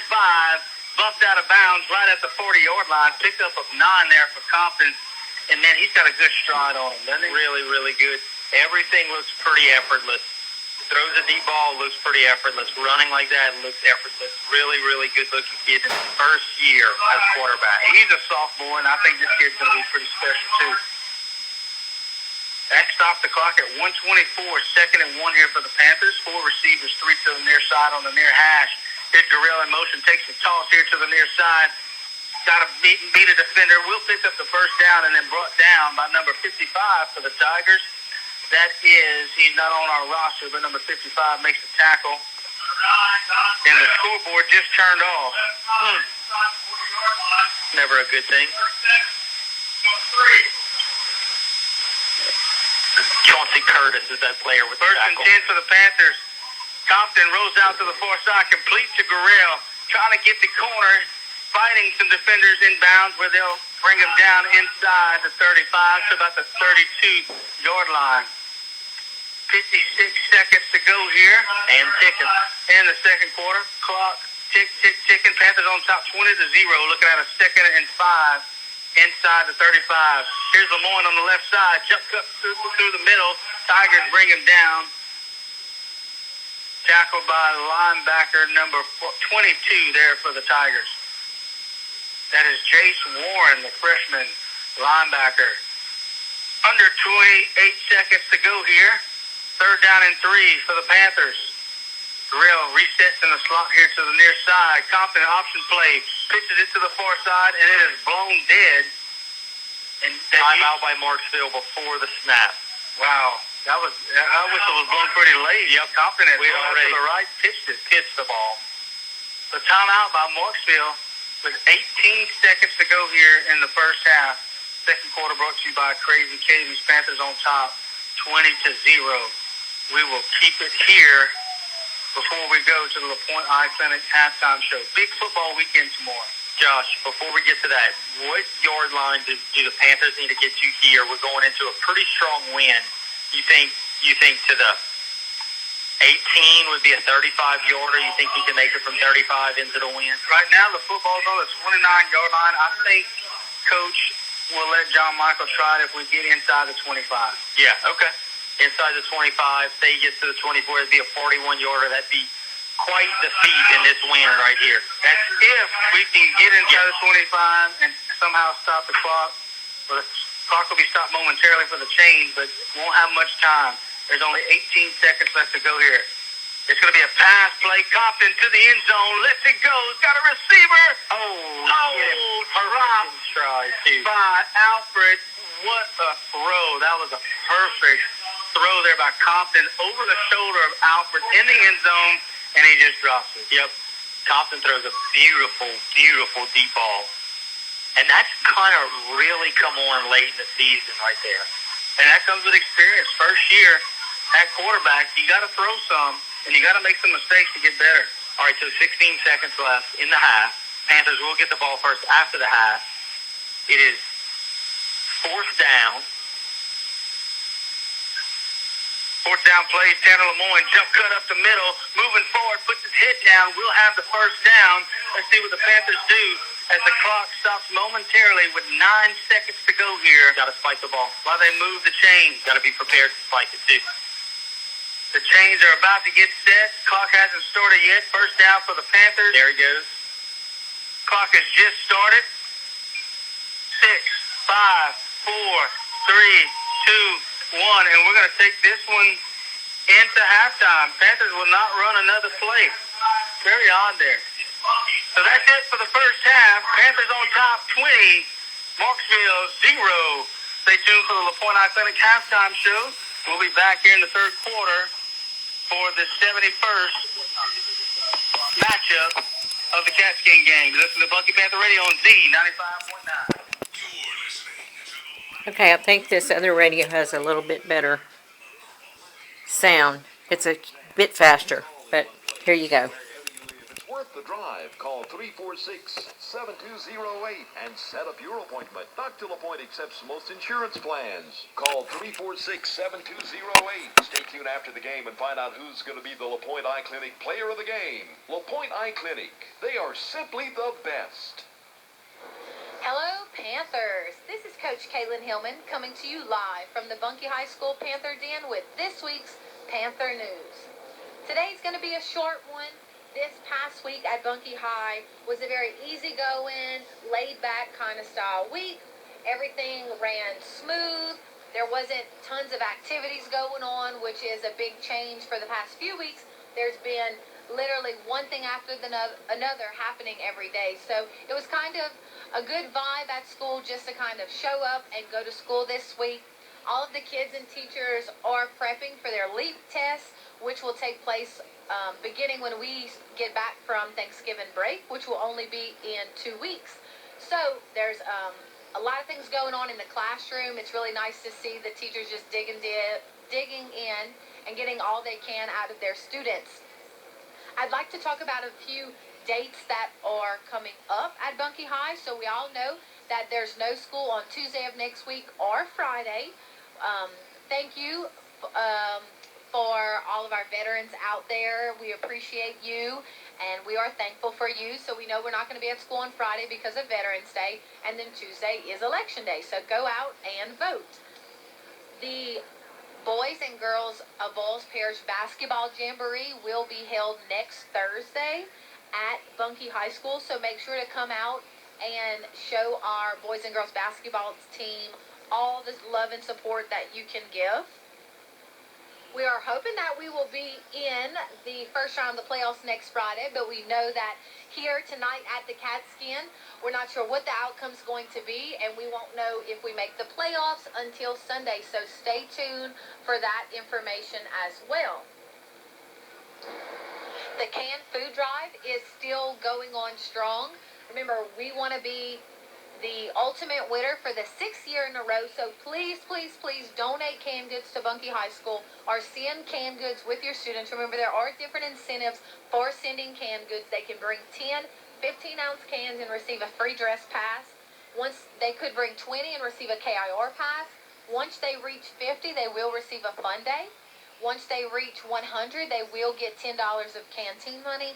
And if they reach 120 cans, they'll get 20 bonus points to use in whichever class that they choose. So we ask you, please, please, please donate and send those cans in. Next Thursday is also Club Day, so all the clubs on campus will be meeting and having their monthly meetings. So make sure that your child is on campus on Thursday. Progress reports will also be available next week, so make sure to log into the Student Progress Center to check your child's grades and to keep up to see where they're at for this second 9 weeks. Remember, the second 9 weeks ends whenever we get out for Christmas break, so make sure your child is catching up on anything that is needed and is taking care of their business in class. We'd like to give a little shout out to our facts. Class here at Bunkie High School. Facts is basically our home ec class that Ms. Dana Blood runs, and the past 2 weeks her students have become bartistas. So they have been making and serving coffee for the faculty 1 day a week, and from experience it is phenomenal. So we just want to give them a little shout out. It is greatly appreciated by all of the faculty and staff here at Bunkie High School. And one last thing, we did have tryouts for our production of the Nutcracker that will take place in December before we get out for Christmas break. So congratulations to all the students who were casted, and we cannot wait to see the production in December. So stay stay tuned for more information on that play and where you can get tickets and when it will be, the times and days. That's all that we have for you this week at Bunkie High School. Remember to download our app where you can check the scores, schedules, latest news, the paw print which went out today. So that's all I have for you this week. And as always, go Panthers. Louisiana Radio Network News. I'm Kevin Gallagher. Northwest and north central Louisiana are under an enhanced risk for severe weather tonight and into the overnight hours. Matt Hemingway with the National Weather Service in Shreveport says a strong cold front will collide with warm air to create severe thunder showers. We are expecting hazards to include damaging winds, large hail, and also tornadoes. He says straight-line winds could be up to 80 miles an hour. Hail could be as large as golf balls. The bad weather should move on through the state by tomorrow afternoon. Don't forget to set the clocks back 1 hour Saturday night as Central Standard Time returns. No one likes time changes, it seems. Some prefer daylight time, some prefer standard time. LSU psychologist Dr. Michelle Moore. So depending on kind of the rhythms of your own body, you may prefer that light towards the end of the day rather than early in the morning, depending on what time you normally wake up. She says it's all about your body's circadian rhythms. This is news from LRN. Welcome back, everyone. As I stated at the beginning of this podcast, we're here in the bayous of Louisiana, looking for the exclusive multiplier games from the lottery. Now, these games are scorchingly popular, with Louisiana's very first $20 scratch-off and a top prize of $500,000. So, following our trusty map, hopefully this X marks the hot. Just a little treasure hunting humor there, folks. Our first clue. This X is still smouldering. We must be close. Wait a tick. We found it. X marks the hot. Hold on. It seems to be making an odd sound. I think I'll get a closer look. Wait. Oh. Hey, that's the Explorer. He found the multiplier games. Thank you, everyone. No, really, you're too kind. I'll have all 5 multiplier games, my good sir. Try the multiplier games. 5x, 10x, 20x, 50x, and 100x. Must be at least 21 to purchase. The drawing for Saturday's Powerball jackpot hits an all-time high at $1.6 billion with a cash value of $782 million. Louisiana Lottery spokesman Dustin Anderson says that is driving ticket sales. From August 1st through to yesterday, over $25 million in tickets sold in Louisiana alone. And just for the last week alone, we've seen sales of nearly 10.1 million. So there's definitely been a nice uptick of ticket sales in Louisiana. It's been since 2018 that anyone in Louisiana has scored a Powerball jackpot. So we're due. Rock and country legend Jerry Lee Lewis will be laid to rest tomorrow in his hometown of Faraday in Concordia Parish. He died last week at age 87. Memorial services are scheduled for 11 a.m. at Young's Funeral Home and will be streamed online at midsouth.tv.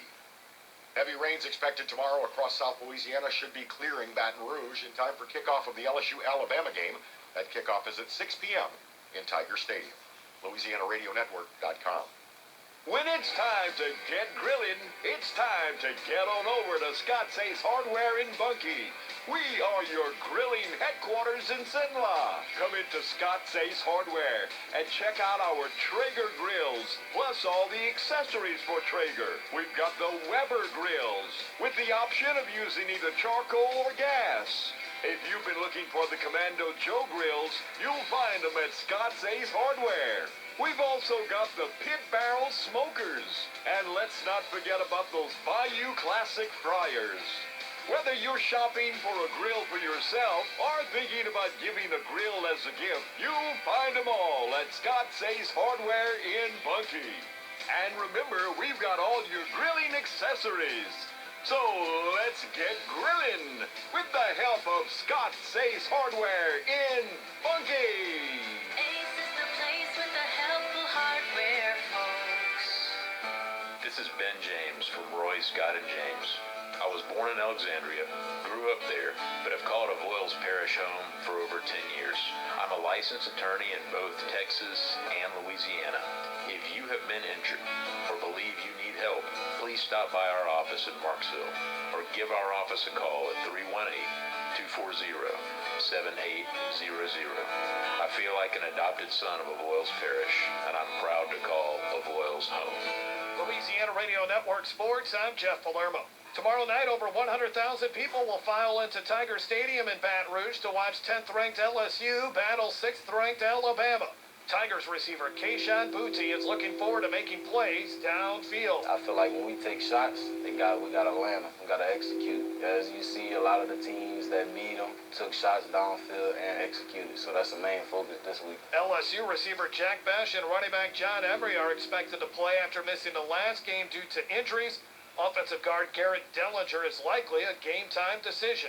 Kickoff is at 6 p.m. Also on Saturday, 19th-ranked Tulane returns from a bye week to take on Tulsa. ULM is also coming off a bye week, and they'll host Texas State. The Cajuns will look to take down the Sun Belt division leaders in the West, the Troy Trojans. La Tech will host Middle Tennessee in a battle of 1 and 3 teams in Conference USA. And it's homecoming for Grambling as they play Arkansas Pine Bluff. LRN.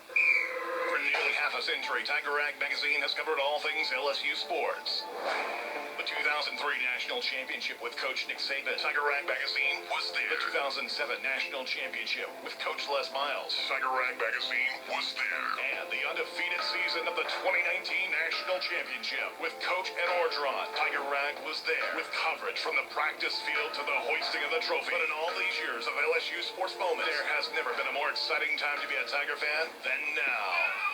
A new era has arrived at Tiger Stadium. Coach Brian Kelly has arrived in Baton Rouge with aspirations of grasping the one thing that has eluded his illustrious career, a national championship.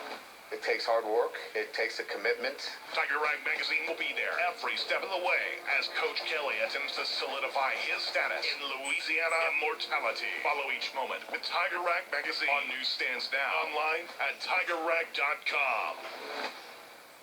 Saints wide receiver Michael Thomas is likely done for the season as he needs surgery to repair a dislocated toe. He's only played in 3 games this season, and quarterback Andy Dalton says it stinks that Thomas cannot help them during the second half of this season. We know what Mike has been able to do in this offense, and we'd love to have him out there, but for him, the most important thing is getting healthy at this point. The Saints host the Ravens on Monday night. Tonight, the Pelicans host the defending NBA champion Golden State Warriors. Brandon Ingram is listed as probable after missing the team's 3-game road trip because of a concussion. Herb Jones is also expected to play tonight after missing the last 4 games. The Pels are 4-3, while the Warriors are just 3-6. High school football tonight. Ruston tries to beat West Monroe for the first time in 32 years. North DeSoto tries to complete an undefeated campaign as the Griffins host Northwood Shreveport. And St. Thomas More tries to win an outright district title. Time for Riding Shotgun with the Gunslinger. Tough questions for football tough guy Brett Favre. Dear Brett, my dog is too fat to jump in my truck. What should I do? First, go to favrates.com for a great auto quote in 4 minutes from Farm Bureau. Then, put your dog on a diet. Or get a little trampoline so it can bounce in your truck. Tough call. I'd go trampoline. Great rates, fast claims, real service, auto, home, and life. Josh Sauseda, Farm Bureau. Sean Supercenter in Hesmer has straight shooting prices on guns and ammunition. We carry brands you can trust in any caliber you could want. Whether you're looking for a firearm for your next outdoor adventure, something for the shooting range, or even something for home defense, our prices are the best in central Louisiana, and we receive new shipments every day. Sean Supercenter is also known for our catering. Let us make your next gathering the taste of the town. The store is stocked with fresh produce and quality meat, and we even have a butcher on site for custom cuts. Start your next adventure by visiting our deli, which serves plate lunches every day. We cook those home-style plate lunches that everyone in Avoyles loves. And from the menu, we serve the best burgers, sandwiches, po' boys, wraps, and seafood. Call 597-9940 to place an order, or stop by any day of the week. We open early, and we'll have biscuits and hot coffee waiting for you. Sean Super Center, Main Street in Hesmer. Live from Warren Douglas Memorial Stadium here in Marksville, Louisiana. Right now, the Panthers at halftime lead the Tigers 20-0 here in the 71st Cat King game. We got some special guests in the booth with us tonight. First up is Coach Tim Curry. Coach, thank you for being here tonight. And we're going to talk about the NFL Dream League here in Avoyles Parish. What team did you coach? Man, I coached the Little Giants and the Saints, the AU Saints. Okay. So. Yeah, how'd y'all season go? Oh, went good, man. Went good. Little Giants were the little kids, and they were running around having a good time. It was more like herding cats than anything. Right. But the AU was it went really good, man. We made it all the way to the semifinals and lost to the team that won the Super Bowl. Yeah, this organization has been around. I think this is year 2, season 3. Yep. That's happened in 2 years. My son, my 12-year-old, played, and I had the privilege of coaching the 12U team this year. And I tell you what, each and every week, each and every year, this organization is growing and it's getting better for this community. Do you know how many kids total we have? Man, I'm thinking it's somewhere around, if I'm not, maybe 250 Wow, kids. that's incredible. It's grown. It's grown. It's given the opportunity for kids who really don't have any middle school ball Right. opportunities to get on the field and wear some real NFL jerseys. Right? Absolutely, man. They're running around having a good time, and it all starts with the core group. With Jamel and Oki and Chris and several others that put in the time, and it's that good core group that allows that league to expand and grow to what it is and what it has grown to. And that core group has had so many people come and surround that core group to make it better. Quality coaches, such as yourself, and good parents, and it just makes a really good atmosphere for the kids as well. Very good, man. It's awesome. So how does the kids sign up? How does the kids go about signing up to play flag football in the Green League? Jamel, he'll actually post something online. Most of the time it's on social media, but he also has a website as well. That's where you can log on, and pretty much sign up electronically. But he also goes around to different communities, and they'll do in-person sign-ups as well. It's very affordable to sign up. Your kid practices are maybe at most once a week, sometimes twice a week. Games are going to be played on every Saturday. So it's something that doesn't really take up a whole lot of your time, but it's enough for the kids to be able to to be involved and learn the game of football. Yeah, and a lot of teams are structured geographically, right? Yep, you're right. Yeah. So it makes it easier on the parents, maybe for carpooling and whatnot. Absolutely, yeah. They have each community has its own team. So with us tonight, we have the Marksville Saints, we have the Bunkie Chargers, we also have the Marksville Ravens with us. Right. So Marksville's holding up the weight, Hunte. Let's talk to some of these kids. Who we have from the Marksville Saints? We'll put the headset on them, and we'll talk to you a little bit. Now, you are part of the Marksville Saints. What's your name? Dalen. Dalen, what's your last name? Gallion. Dalen Gallion. What position did you play on your team? I played QB, center, and that's it. And I played defense, all of it. Play all of it, huh? What's your favorite position to play? I really like to play wide receiver and center. Did you score any touchdowns this year? No, sir. No touchdowns, huh? But you helped the team win some games, I'm sure, huh? Yes, sir. How old are you, David? I'm 10. 10? And where you plan on going to school? Marksville High School. Marksville, you're going to be a Tiger, huh? Yes, sir. And hopefully play one of these cat skin games on a Friday night, right? Yes, sir. All right, good luck to you, Dalen. Thank you. Thanks. All right, next we have from the Chargers. What town is this? The Bunkie Chargers. What's your name? Caitlin? What's your last name, Tate? Hector. Say that again? All right, Tate. Where are you from? You from Bunkie? No, Porterville. You from Porterville, but you play on the Bunkie team? Yes, sir. And you played for the Chargers. What position did you play? Center. Center? And running back. That's where you snap the ball to the quarterback? And running back? Did you score any touchdowns this year? Yeah, how many touchdowns did you score? You know, too many to count, huh? All right, and where you plan on going to school? Bunkie. Bunkie, you going to be a Panther? You'll be playing against Dalen? Yes, sir. All right, I'll make sure and come here and call that game if I'm still around, okay? Well, good luck to you. Thank you, Tate. All right, next we have from the Marksville Ravens. What is your name, young man? Ryder. Ryder, what's your last name? Riddle. Ryder Riddle, man, that is a tongue twister right there. Ryder, you played for the Baltimore Ravens. Who's your favorite NFL team, though? Chiefs. The Chiefs? Because you like Patrick Mahomes, huh? That's your favorite player. Yeah, most kids, like under the age of 15, that's their favorite player. Who's your favorite player, Dalen? NFL player, yeah. Michael Thomas. Hopefully he can get that toe straightened out for next year. So, Ryder, what position did you play? Pretty much everything. Everything, all over the field, huh? What was your favorite position to play? I like to be on safety on defense. On defense, so you can see everything? You pull a lot of flags this year? A decent amount. Did you get any interceptions? I got it, I think, 1 or 2. 1 or 2 interceptions. You plan on attending Marksville High School growing up? Yeah. When you get old enough? Good deal. So all y'all will be playing against each other, but hopefully y'all will remain friends. This is a rivalry, but at the end of the day, it's football and it's supposed to be fun, right? Sure. Guys, good luck to you. I know you're going to be playing flag football next year, and I'll be around. I was at the field all season long this year coaching, so I'll be rooting for y'all, okay? Unless you're playing against me. All right, thank y'all guys. All right, that's it for the Dream League NFL Flag Football Organization. Thank you, Tim Curry, for coming in. Appreciate you. And some good young men there who know football and are learning a lot. We're going to take a quick break and come back for the third quarter of this 71st Cat King game. Bunkie 20, Marksville 0. This is Bunkie Panther Radio on Z95.9. If you want to make your smartphone even smarter, get our new mobile banking app. You can check deposits and deposit checks. It even gives you nearby ATM locations. Best part is, the money stays right here in this area. It's a better way to bank. Simsport State Bank, a better way to bank. Member FDIC.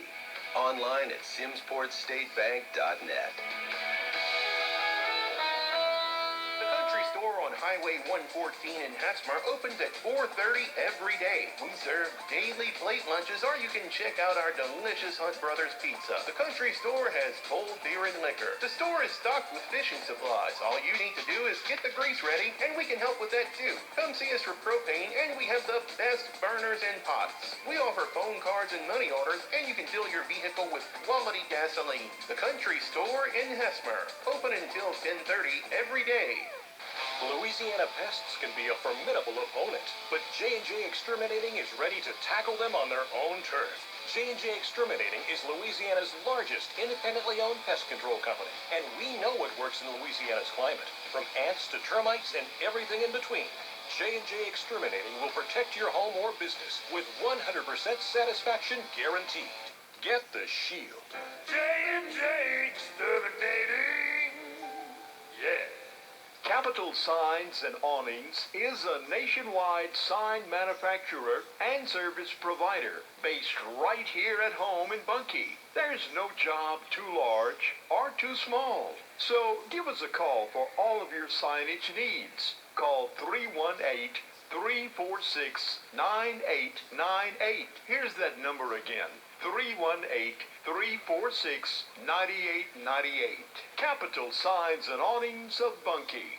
For all your eye care needs, it's LaPointe Eye Clinic in Bunkie. Dr. Paul LaPointe and his staff invite you in. Glasses, contact lenses, eye exams. It's all in one place. Wherever you live, it's worth the drive. Call 346-7208 and set up your appointment. Dr. LaPointe accepts most insurance plans. Call 346-7208. Stay tuned after the game and find out who's going to be the LaPointe Eye Clinic player of the game. LaPointe Eye Clinic. They are simply the best. When it's time to get grilling, it's time to get on over to Scott's Ace Hardware in Bunkie. We are your grilling headquarters in Cenla. Come into Scott's Ace Hardware and check out our Traeger grills, plus all the accessories for Traeger. We've got the Weber grills, with the option of using either charcoal or gas. If you've been looking for the Commando Joe grills, you'll find them at Scott's Ace Hardware.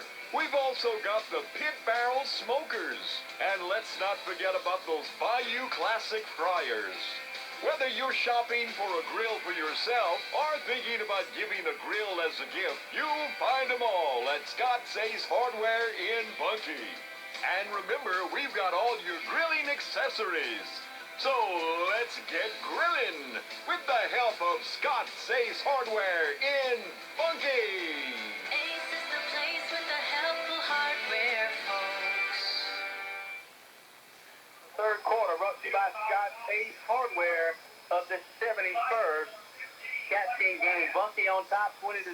Marksville won the toss in the first half. Elected to receive. Now Bunkie will receive the ball here to start the third quarter, and Dexter Compton Jr. is pumped up right here, standing in the middle of the field. He is ready to go. I don't know what they said at halftime. Bunkie had a pretty good first half.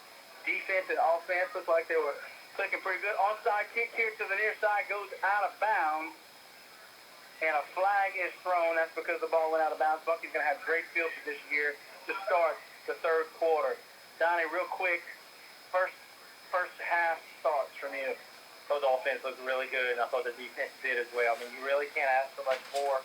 Kyle puts his thumbprint on the game with a long interception return. That's going to get talked about. But Tanner Lemoyne put together a really good first half. I really like the way the wide receivers blocked on the outside in the first half. Yes. And the offensive line also had a pretty good first half as well, opening some holes. So all in all, outside of a drop in the end zone, looks pretty solid. So far playing a complete game, and that's what you want to see here late in the season from a young team. First down play, Lemoyne again, stiff arm, gets away from a Tiger. He's off to the races. First down across the 40, 30, chop cut inside the 25. Good hard run there by Tanner Lemoyne, goes to 23 yards. He got away right there from number 11, who is Travis Palmer. He's a freshman, but that kid is huge, way bigger than Tanner. Tanner was able to fight away from him and pick up an additional 25 yards after that. First and 10 for the Panthers inside the 25. Lemoyne again here to the left side, has a good block by Compton across the 15, the 10, inside the 5, but a flag is on. It's on Day-Day. Day-Day Alford had his hand on number 15 jersey right there. Wasn't able to let him go in time, and it was called by two separate referees. It's a hold on Alford. So what was a good gainer inside the 5 for the Panthers is going to come back. Depending on the spot of the foul, we'll see where they mark this ball. Right now, line of scrimmage was at the 24-yard line. This one will come back probably close to about the 30 and repeat first down. Yep. For the Panthers, it'll be first down. And let's see where they mark it off. He's taking some small steps there. Be first down and 15 as they re-spot the ball inside the 30 to about the 34-yard line. Moving right to left now. In the pistol set. Looks like John Michael Eves checks in at running back for Tanner Lemoyne. We'll keep an eye on him. Speed option. He gets the hand. No, it's a draw. Play action pass drop there by Don Gurrell in the flat on the far side. Stops the clock. With 11:30 to go here in the Scott Ace Hardware third quarter. Second down and 15 now for the Panthers. Looking to the sideline. Appears they're going to stay in the same formation. Two receivers to the top, one to the bottom. Here's a throw by Compton. Caught there by Alford across the 15, inside the 10. Close to the first down. Very good thrown ball. Even better catch there by Alford. And this is going to be close to a first down. This will be close to a first down. And I'm trying to get a good view here. Oh, ball is on the ground. John Michael Lee scoops it up, fights off a tackle. 1, 2, 3, 4 Tigers. It takes to take him down. That will go for a loss. It was first and goal for the Panthers. I couldn't see. First and goal for the Panthers. Ball hit the turf momentarily. John Michael picks it up, gets what he can out of it, but it is a loss. The Panthers are in the Red River Bank red zone. There's an injured Tiger, just to kind of reset everything here. There's a lot going on there. There's an injured Tiger on the play. That's number 11, the freshman. An official timeout to get him off the field. He's now off. It's going to bring up a second and goal from the 10 for the Panthers. Here's the whistles. Compton hands it off. Tanner Lemoyne again here to the near side. Flags are thrown in the backfield as Tanner Lemoyne goes into the end zone, and this is probably coming back. I think it was on Julian Eve, 78. Right there on the inside of the line. So that's going to, like you like to call an Army possession. Left, right. Doing it right here. Yeah, that is two holding penalties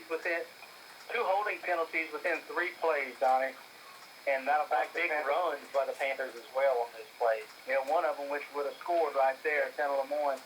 So that takes them out of the Red River Bank red zone at about the 22, second and goal with 22 yards to go to pay dirt. One-on-one coverage here. Alford on a cornerback. Compton rolls out, throws it. Bad throw, incomplete, intended for Don Gurrell. there on the far side. Third down now, not the best play there by the Panthers. No, just short on that ball over there. So it's going to bring up third and goal. Looks like the ball slotted around the 22-yard line. So if we don't gain another yard, it'll be a 39-yard kick from here for East, but it's dead into the wind. Third down play in the pass play. Compton throws it to the far side and knocked away there by number 17 for Marksville, Noah Bryant. And a decent throw, probably underthrown by about a yard or two. That's the wind as well, though. The wind eating that ball up some as well. And it appears that Coach Pujol is going to send in a kicking unit, and John Michael Eads is going to attempt a very long field goal here. He's going to have to pierce this one through the wind. Now, instead, the wind picked up big time at half. I'm looking out this door. The leaves are moving pretty good. The branches are moving.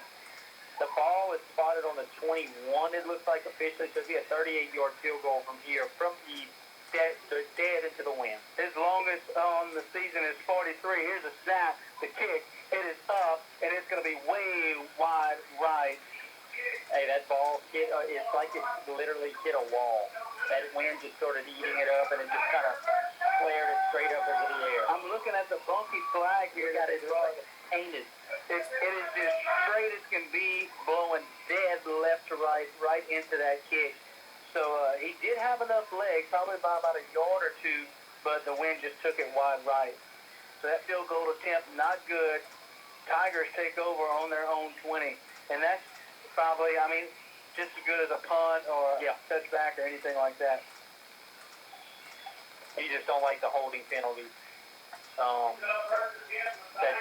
took those runs away. Definitely stalled that drive out, took away some opportunities. Here's the Tigers' first down play. Murray, play action, tries to get through the teeth of the defense and brought down from behind by Martell Jones there after about a 2-yard pickup.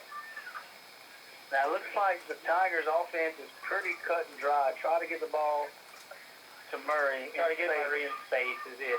So he hasn't been quarterback for most of the year. They put him at quarterback last week and got a win. So he'll obviously stay there this week. 2nd and 7 as he picks up 3 on that first down play. Ball on the 23-yard line. Play action from Murray. Rolls out to the far side. Throws it to the flat. In and out of the hands of number 42 for the Tigers. And probably the best thrown ball we've seen by Murray all night. That was there to the sideline. Perfectly right there on 3. 3 with the fumble earlier in the game. Drops that one right there. And it's going to bring up a 3rd and 8 for the Tigers. He'd like to have that one bad. If that ball's caught, that's probably a first down or very close to it. And now Marksville's looking at a 3rd and 8. All right, here we go. 3rd down play from Marksville. 5 receivers, empty backfield for Murray. Drops back, rolls out to the far side. Now he reverses field here to the near side. Zion Lee in pursuit, throws it, incomplete. Intended receiver number 18, that's Caden Evans. Ball was a little low as Murray threw that one on the run. And you know who was lurking right there? Kyle Johnson on covers, baited another one right there. Good job by John Michael Eaves right there. He's more playing like a spy on Murray. And just wherever he went, he was kind of eyeing him there. Wasn't going to let him beat us with his legs. Kyle Johnson goes back to return this kick. Let's see if they kick it to him. I doubt it. The Tigers in a 5-wide set with Murray at quarterback in the shotgun. We've seen him punt out of this formation before, and the Tigers are going to take a timeout and talk about this. We'll take a timeout. This one brought to you by Shaw Super Center. It's 20-0. Bunkie on top. You're listening to the Bunkie Panther Radio on Z95.9. This is Corey Roy from Roy Scott & James. I've been a practicing lawyer in Louisiana, specifically in Avoyelles Parish, for almost 20 years now. After moving to Marksville, I knew this is where I wanted to return and practice law. So after graduating law school, I began my practice in Marksville and have been here ever since. If you have been injured and need legal help, please give us a call at 318-240-7800. And remember, we're proud to call Avoyelles home. Farm Bureau proudly supports our Bunkie Panthers. Hey, this is Josh Sauseda, your local Farm Bureau agent.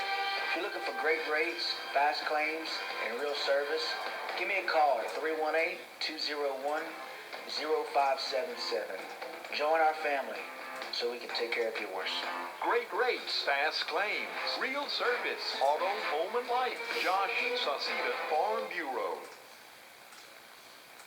Near sideline away from Kyle Johnson, but he just take it in at the 49-yard line. Makes the move to the outside.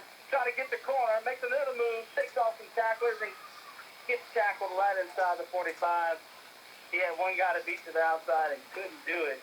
But the Panthers have great field position at the 44. He only made 3 people miss on that punt. Yeah. What's wrong with you, Kyle? Like 3 people missed right there? Man. Takes me back to the first half. Kyle Johnson had, it was official, 103 yards. And how far he ran it. Interception return there. Every time we've been talking about him all year, and if you've been listening or keeping up with Bunkie football, you know he's the most dangerous player on the field at all times. First down for the Panthers. The run, Tanner Lemoyne breaks through. He's off. Makes a cut here to the outside. He could go all the way. He's got to beat Murray there to the inside, and he does. Touchdown, Panthers. His balance is so good right now, Josh. He has turned into a complete back. He had no help on the outside right there. He got so far past Don Gurrell that Don Gurrell really couldn't help with an outside block. He was 1-on-3. He's able to take a hit from Murray right there about the 4-yard line, it looked like. Never checked up one time, just stayed really, really balanced, cruises into the end zone. And Tanner's flirting with 1,200 yards now on the season. And that's 3 touchdowns on the night for Tanner Lemoyne on the ground. And he's a junior. He will be back next year. Here's the extra point. Panthers up 26-0 right now. Ball is on the ground. There's a snap. It is up, and it is no good. He pulls that here to the left. I think John Michael is trying to account for the win there and actually pulls that to the left here. And so the score will remain 26-0 with 9.5 minutes to go here in the third quarter, brought to you by Scott Ace Hardware. Coming into the night, Tanner Lemoyne had 5 rushing touchdowns and 1 receiving touchdown. So now he's sitting at 9 on the year. He's now got 8 rushing and 1 receiving, sitting on 9 touchdowns in the year for Tanner Lemoyne. And with enough time to maybe get more if the Panthers keep it on the ground. Just in case we lose it. All right, here's the capital sign kickoff. Panthers will be kicking it off right to left now. Again, the score 26-0, Bunkie on top in this Catskin game. Now, the Panthers have the Catskin. They won it last year. Got it back from Marksville. We had it for about 3 years. Panthers got it back last year, and if they win tonight, they'll retain it until we play again next year. That's right. Again, this is the 71st matchup. That's pretty impressive. I think the oldest one is the Bill Platt Sacred Heart, the Cotton Bowl, they call it, there in Bill Platt. On record, if I'm not mistaken. I could be wrong. Don't quote me on that. Here's a swift kick to the middle. Takes a good bounce over a Tiger. Now taken in by number 22. Puts his head down and runs into some defenders from the kickoff team across the 35 to the 36 there. And, yeah, there was number 22 there on the return for the Tigers. So Marksville will take over on offense on their own 37-yard line, moving left to right. And here we go. There's 2 right there. First and 10 for the Tigers on their own 37. Murray in at quarterback in the shotgun with Bryant to his right. Ball is on the ground, and Bryant's going to fall on it about 3 yards deep. There, just a bad snap there from the center, and all the Tigers could do was fall on it. That'll back them up 3 yards. It never got to the quarterback. Number 22 on the return. I didn't have him, the roster in front of me. That's Jason Warren. Second and 14 now for the Tigers, moving left to right. Pistol formation now. Hand off to Bryant up the middle. Has a hole, breaks a tackle, and now he's brought down at the 42-yard line. There on the tackle is Kane Milligan, Huck Pius, and Luke Norman along with Zion Lee. They combine on the tackle there at the 41-yard line. Good run there by Bryant. Third down and about 7 now. You take away that bad snap, they're looking at about a 3rd down and 2. Yeah, Luke Norman on the blitz right there. Ran all the way into the backfield, was able to turn around and come make that play from behind as well. a freshman that got his first start 4 weeks ago, and he's been in ever since and has really helped out the defense. Here's a blitz by Zion Lee as it's a pass play. Murray rolls out to the far side, escaping defenders. Now he's going to slip down in the backfield at the 35-yard line with nowhere to throw the ball. Jarrell Johnson on cover to the far side. Good job by him. And now it's 4th down and 11. And do you think Marksville goes for it right here? They're in their own territory. I don't think it's quite that time yet, but it's getting there. And no, it looks like they will not. Murray, you can tell he's a really good athlete. But boy, he's having to do a lot on his own out there tonight. I see number 11 jogging on the field. That's Palmer. He's a freshman for the Marksville Tigers. I tell you what, this rivalry is going to be intense in a couple of years. Yep. Most of the skill players and players that make an impact on both teams are young. I agree. Freshmen and sophomores, even an 8th grader. Yeah, an 8th grader doesn't look anything like an 8th grader. So I know that if you look at the win and loss column, Bunkie 3 wins coming in tonight. Marksville only 1, 4 wins total combined for both teams. But they have a young team, both Marksville and Bunkie. In the next few years are really going to be intense games as these players get more experience. The freshmen that are putting in time for Bunkie right now is unbelievable. Here's the punt by Marksville. It's on the ground, hits the Bunkie Panther, and Luke Norman jumps on it inside the 34. Really good reaction time and by Luke Norman. The ball was totally mishit by the punter, and it hit number 20, Martell Jones, on the leg, just like there's a line drive coming through there. Ricochets to the middle of the field, and Luke Norman's able to pick it up. The Bunkie take over on offense with great field position inside the 40-yard line of the Tigers, moving right to left. He's got 7:05 to go here in the third quarter, brought to you by Scott Ace Hardware. Again, the score is 26-0. Panthers on top. Pistol formation. Lemoyne gets the carry up the middle, bounces off a tackle, takes a big hit, pumping his leg as he's turned backwards and brought down at the 34. What a hard run by Tanner Lemoyne. Never stopped his leg, hit at the line of scrimmage, and was able to pick up 3 out of that carry. So 2nd down and 8 now for the Panthers. Same formation, 2 receivers here to the near side. Snaps it over top his head, and he finally, does he get it? The Marksville Tigers jump on it on the fumble snap, and they get the ball back. First turnover there by the Panthers. They get the Tigers the ball back right at midfield. Yeah, ball over his head right there. He did, to Dylan's credit, he did try to dive on it, but it just kind of squirted out a little bit from him. He reached back up with his hand to corral it again. Not able to before the Marksville Tiger defense gets there.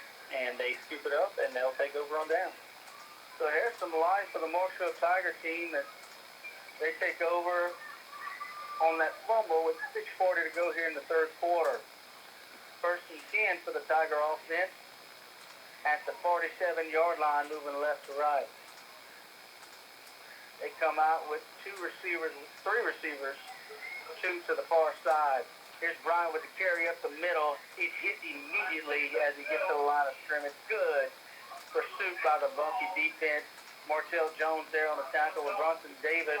And looks like Zion Lee, of course, there in the middle. They give him a yard there to about the 48-yard line now. 2nd and 9 for the Tigers. So the young guys out on the Bunkie defense, both corners are sophomores, and Jarrell Johnson and Kyle Johnson. Your safety's a freshman. 2 of your linebackers are freshmen. Here's the 2nd down play. Bryant here on the near side trying to cut it up, and he runs into a wall of Panthers all over him there. Huck Pius, John Michael Eves, Martell Jones, Luke Norman, and Kane Milligan gets in on the action. 5 Panthers combined on the stop, and that could be a loss there for the Tigers. No, they say no gain there. 3rd down and 9. And just to finish that point right there, and sometime in dime package situations, you'll see Lucas Mose out there. So half of the defense is either freshmen or sophomores right now. Then you got a junior in Huck Pius, a junior in Jackson Lemoyne, who plays some defense. And Jasper St. remains also a junior. 3rd down and 9 for the Tigers. Murray, empty backfield, rolls out, running to the far side. Looking to throw, fires a dart, incomplete. Nobody in the area. Incomplete. Stop the clock at 5:10. That's the hardest throw we've seen by Murray. Left-handed quarterback. Uncorked that one. He's a left-handed quarterback, so most of his rollouts have been to his arm side. He throws that one hard, but it's incomplete. That'll give the Tigers a 4th down and 9. Bunkie needs a win tonight to keep any bit of playoff hope alive. They need Patterson to win. Patterson is winning. They need Pope John Paul to lose. Pope John Paul is losing. There's 3 other games that we're keeping our eye on. One of them is, I forget who it is that needs to lose, but they're winning. St. Thomas Aquinas needs to lose. They're winning. We need Houma Christian to lose. If anyone has a Houma Christian score out there, please text it to me. 4th down for the Tigers. Empty backfield. They're going for it. Murray drops back to pass. Now he's going to cut it up the middle. He's got some room. He could get the 1st down, and he's going to be close. I think he has it. He scrambles for about 9 yards up the middle. He does have it. And they give it to him. 1st down for the Tigers. The Panther offense was jogging onto the field, but he got it by the nose of the football. 5 minutes now here in the 3rd quarter. Again, Bunkie on top, 26-0. What a gutsy run by him right there. They got to have that to keep any bit of the little bit of life that they have left. Any chance they have left, he needed that 1st down, and he's able to pick it up by an eyelash. Tigers come out of the huddle, running to the line of scrimmage with a fresh set of downs here in Panther territory now, inside the 45. Snap Murray, handoff here to the running back up the middle, makes a jump cut and taken down. That's number 21 on the carry for Marksville, his first carry of the night, spelling Chris Bryant. That's Christian Sanders, the junior running back, picked up none. 2nd and they give him 1 yard there. 2nd and 9 here from the 44. We need Pope John Paul to lose. They're losing. We need Bunkie to win. They're winning. We need Patterson to win. They're winning. We need Capital High School to lose. They're losing. We need Houma Christian to lose. We need a Houma Christian score. Panthers trying to claw their way into the playoffs. Game clock approaching 4 minutes. 2nd down play is a pass. Murray rolls out to the far side again, directing receivers. Trying to find some room to run. Takes the corner. Gets a good block. And then he's tackled there on the Panthers sideline. I think that's Martell Jones that comes in. Jasper St. Romain comes in from his defensive back spot, tackles Murray 4 yards short of the 1st down. 2nd and 4 now for the Tigers inside the 40. We'll call it 37, moving left to right in Panther territory. I want to thank all our sponsors that make this broadcast possible week after week, all season long. If it wouldn't be for them, you would not be able to catch all the action here on Z95.9. Here's Bryant on the carry right up the middle, and he's dropped right at the line of scrimmage on that 3rd down play. 4th down and 4 now. Marshall had quite a bit of 4th downs, but they converted about half of them. Yeah, you would anticipate Elijah Murray keeping his ball in his hand, him probably going 5 wide, try to get him loose. But like I said earlier, if we're anticipating it, so is Coach Reagan's defense over there. Let's keep our eye on number 1 here. They actually come in a tighter set than what we're used to seeing them on 4th down. 4th down and 4. Got bunch receivers here to the near side. One split out wide. Murray, quarterback, straight keeper here to the near side. Tries to find some room. Cuts it up. Has the 1st down. He's one-on-one with John Michael Eaves and brought down inside the 30. He will have the 1st down. That's the biggest play on offense for the Tigers all night. Yep. He's just a really good athlete. He's doing this behind a line that hasn't gotten much push all night. Not a ton of help at the skill positions, and he's just kind of trying to put them on his back to put the Tigers on the board. Tigers huddle up now. Sometimes they huddle, sometimes they don't. On the flip side, the Panther offense, they never huddle. Under 3 minutes to go here in the 3rd quarter, brought to you by Scott's Ace Hardware. 1st and 10 for the Tigers. Inside the 30, number 42 in motion. Handoff to Chris Bryant up the middle. Looking for room. Gets close to the 25-yard line. We'll call it a 24 pickup of about 4 yards. Our sponsors. 1st quarter brought to you by J&J Exterminating. 2nd quarter, Crazy Katie's. 3rd quarter, which we have 2:30 left to go in the 3rd quarter, brought to you by Roy Scott and James. 4th quarter, sponsored by Simmsport State Bank. Red River Bank sponsors the Red Zone. First down, Roy Scott James. Kickoff, capital signs. Timeout, Sean Supercenter. Halftime show, LaPointe Eye Clinic. Player of the game, LaPointe Eye Clinic. Pre-game show brought to you by Farm Bureau Insurance. Thank you to all our sponsors. Murray, second down play, pass play, scrambling in the backfield. Looks like Michael Vick got some time. Now he tries to cut it upfield. One-on-one tackle there, brought down John Michael Eads, and I think he caught a cramp. I believe Norman on the tackle, and he does have a cramp. As soon as he tackled him, he reaches for his calf, trying to stretch it out, trying to stay on the field. He's able to somewhat walk it off. Tough kid right there. Yeah, and we're talking about Kyle Johnson, how special he's going to be. I think number 33, you can put him up there as a guy to look for. Oh, if we could make him get taller somehow, he'd be dying, man. We've said that about Hayden Sauseda for 4 years. Yeah, I think try to stretch him out. I think he's shrunk an inch from his freshman year to his senior year. Third down and 7 for the Tigers now.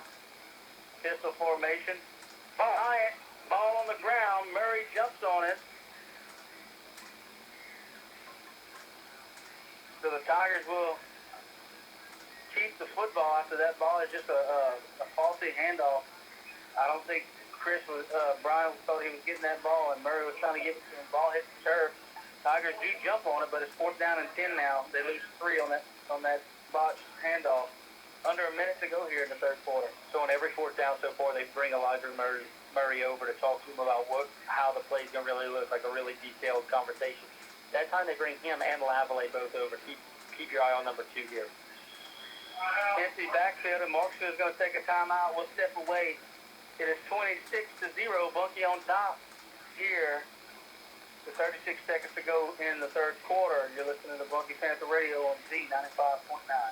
Sean Supercenter in Hesmer has straight shooting prices on guns and ammunition. We carry brands you can trust in any caliber you could want. Whether you're looking for a firearm for your next outdoor adventure, something for the shooting range, or even something for home defense, our prices are the best in Central Louisiana, and we receive new shipments every day. Sean Supercenter is also known for our catering. Let us make your next gathering the taste of the town. The store is stocked with fresh produce and quality meat, and we even have a butcher on site for custom cuts. Start your next adventure by visiting our deli, which serves plate lunches every day. We cook those home-style plate lunches that everyone in Avoyles loves. And from the menu, we serve the best burgers, sandwiches, po' boys, wraps, and seafood. Call 597-9940 to place an order, or stop by any day of the week. We open early, and we'll have biscuits and hot coffee waiting for you. Sean Supercenter, Main Street in Hesmer. Timeout. Tigers looking at a 4th and 10. Empty backfield for Murray. Drops back to pass. Looks to his right. Has some time now. Now he's scrambling to the middle. Has some room. One-on-one tackle with John Michael Lee. And he's going to hit the turf short of the first down. And Murray's down momentarily. Now he's up. Turnover on downs for the Tigers. Panther offense takes over. Yeah, Murray trying to do a lot right there with his leg. Kind of just got tripped up. I think actually before John Michael ever really got to him. He plays safety for them, but he is a little tweaked right there, so he's going to step off, and they're going to bring in a defender. I think number 18 steps in at least as the newest defender for them. That's Casey Evans there that takes Murray's spot at safety. Panthers 1st and 10 inside the 25. Here's Lemoyne up the middle, runs into a pile and pushes it forward across the 30. It's about the 31-yard line. Pickup of 7 there for Tanner Lemoyne. And I'm not able to keep stats tonight, but he's got to be definitely over 1,100 yards. And we'll try to get some stats at the next break. I think the PA announcer has the stat sheet. 3 seconds left here in the third quarter. Bunkie offense not set yet. Will they get a playoff? And they don't. That's going to take us to the fourth quarter. We'll step out for a second. 26-0 after 3 quarters of play in the Catskin game. Bunkie leads. This is Bunkie Panther Radio on Z95.9. If you want to make your smartphone even smarter, get our new mobile banking app. You can check deposits and deposit checks. It even gives you nearby ATM locations. Best part is, the money stays right here in this area. It's a better way to bank. Simsport State Bank, a better way to bank. Member FDIC. Online at simsportstatebank.net. If you've had a long day, then take a short drive over to Katie's on the Bayou in Cottonport. We serve ice cold beer, and you can even visit with a few of your friends here. Tuesday night is Customer Appreciation Night. We serve a delicious home-cooked Avoyle-style meal for free. Thursday night is Shrimp and Steak Night. Our savory shrimp and steak is cooked just the way you like it. So be sure and stop by to relax and have a pop at Katie's on the Bayou, Front Street in Cottonport. Got a stat update on Tanner Lemoyne. He's at 1186 on the season. Tonight he's got 15 carries for 154 yards and 3 touchdowns, averaging a little over 10 yards a carry. And now we're ready for the SimSports State Bank fourth quarter. The Panthers now going left to right. 3rd and 4 from their own 30-yard line. Waiting on the whistle from the white hat, and there it is. We're ready for fourth quarter football. High snap. Lemoyne gets the carry here on the right side. And not going to get much. 1 yard shy. And someone's down cramp. Official timeout. Official timeout. We'll keep it here real quick. Usually you see those cramps early in the season when it's hot and humid. Now November, you expect the weather to be a little bit cooler. It's not. Right. You know, so the weather, the humidity, the heat, it could be playing a part in some of those cramps as they're trying to stretch. I think that's Lemoyne there on the ground. They're trying to stretch him out. So he's got 1186 on the year. Before that carry, that goes to 1189 and 9 touchdowns. I would like to see him get a few more yards, get a 1,200-yard season. And if he could pop one in the end zone right there, it'd be nice too, to get 10 touchdowns in the year in total. He's popping off. He's not putting any weight on that right leg. I think it was a cramp. There he goes. Yep. Finally loosening up a little bit. Corey Redmond, trainer, coming out. Jonathan McCody's also a trainer. I want to give those two guys a shout out. They are there every week, no matter where we play. They're on the sidelines taking care of the team. All right, 3rd down and about a yard here for the Panthers. John Michael Eves with the carry on the left side, and he's brought down in the backfield. That 3rd down play goes backwards. Number 55 for the Tigers makes the stop. I think that's his 2nd tackle for a loss here in this football game, and I imagine the Panthers are going to punt this away in their own territory, 4th and 5. Yeah, John Michael already on the field, and he's going to punt the ball off. Let's see here. Now look, Dylan Compton's by himself there. Someone finally comes over to see him. Here's Eve standing on his own 20-yard line. Here's a snap. Gets the punt off. End-over-end punt. Hits at the 30. Bounces across the 20. Takes the Panther bounce, and that's where it'll be down at about the 18-yard line. And so John Michael Eve flips the field there, and where the Tiger offense will take over in their own territory about the 18. Just from where he kicked the ball, so 20 yards, he kicked it from the 20. It went 30 yards to midfield, 30 yards to the other 20, so 62 yards from where his foot hit it to where the ball was eventually down. That's flipping the field. We're sure going to miss that leg next year. Yeah. And we've said it all year. Y'all heard me say it throughout the broadcast over the last few games. Special teams is definitely an aspect of high school football, especially that gets overlooked and can win and lose you a game. 1st and 10 for the Tigers, going right to left now inside their own 20. Quick throw from Murray, caught by number 17, trying to break to the outside and pushed out of bounds by the Panthers after a few yards. Number 17 for the Tigers. Let's see, that's Noah Bryant. Tigers not in a ton of hurry here, Josh. They are down 26-0 with 10.5 to play in the fourth quarter. They're huddled up, taking their time. They're going to probably just try to put a really good drive together and not just shut out tonight. 2nd and 5 for the Tigers. Murray in the shotgun. Blitzed by Zion Lee up the middle. Bryant steps to the outside as he gets the carry across the 30, and we'll have first down yardage. Yep, he does pick it up. He's all the way up to the Tiger, their own 31-yard line. They're going to move the 6.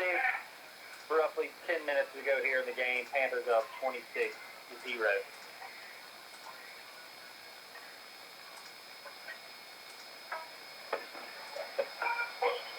Tigers huddled up again, and I think you're right, Donnie. They're going to take their time and try to end this football game on a positive note, something to build on.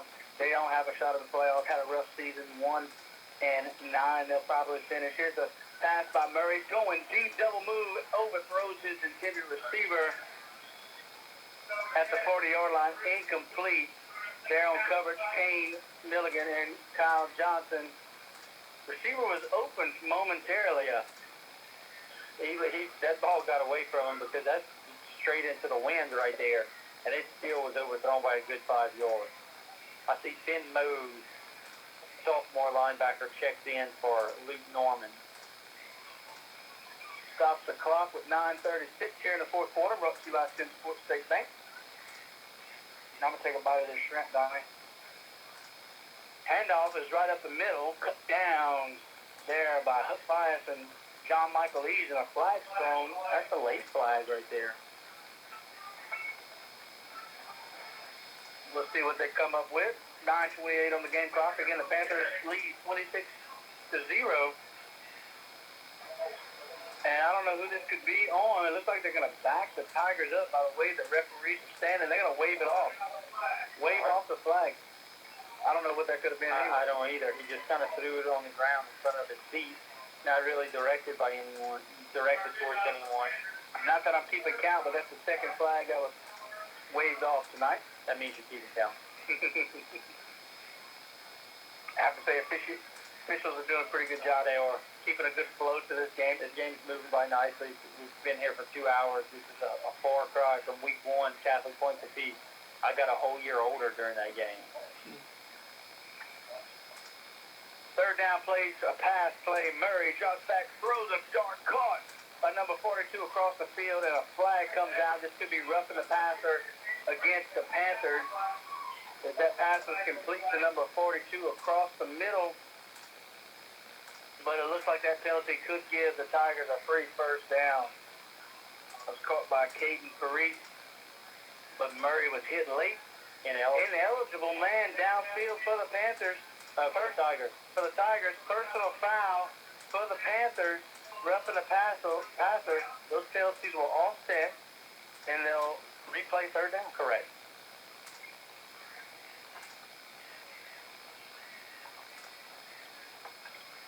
Should we 3rd and 9 here, Josh? Yeah, very unfortunate for the Tigers because if they don't have a legal man downfield, they get a free first down. That's right. 9:06 on the game clock here in the fourth quarter, brought to you by Sim Sports State Bank. 26-0, Panthers lead. Tigers have the ball, moving right to left on their own 31-yard line. Empty backfield, 5 receivers set for the Tigers. Murray takes the snap, looking to throw. Now rolls out here to the near side. Looking downfield, reverses field now. In pursuit, Martell Jones gets a good block. Murray, there's a flag. Murray now throws it, and intercepted by Kyle Johnson, returning it across the 30, the 20, the 10. He will get into the end zone. Touchdown, Panthers. He's so good. Yeah, I don't care what the flag's about. I'm just going to say it again. He's so good. I thought I saw a crackback block from Marksville was what the flag would have been. Let's see what they call. It is something on Marksville. The ref made the signal early.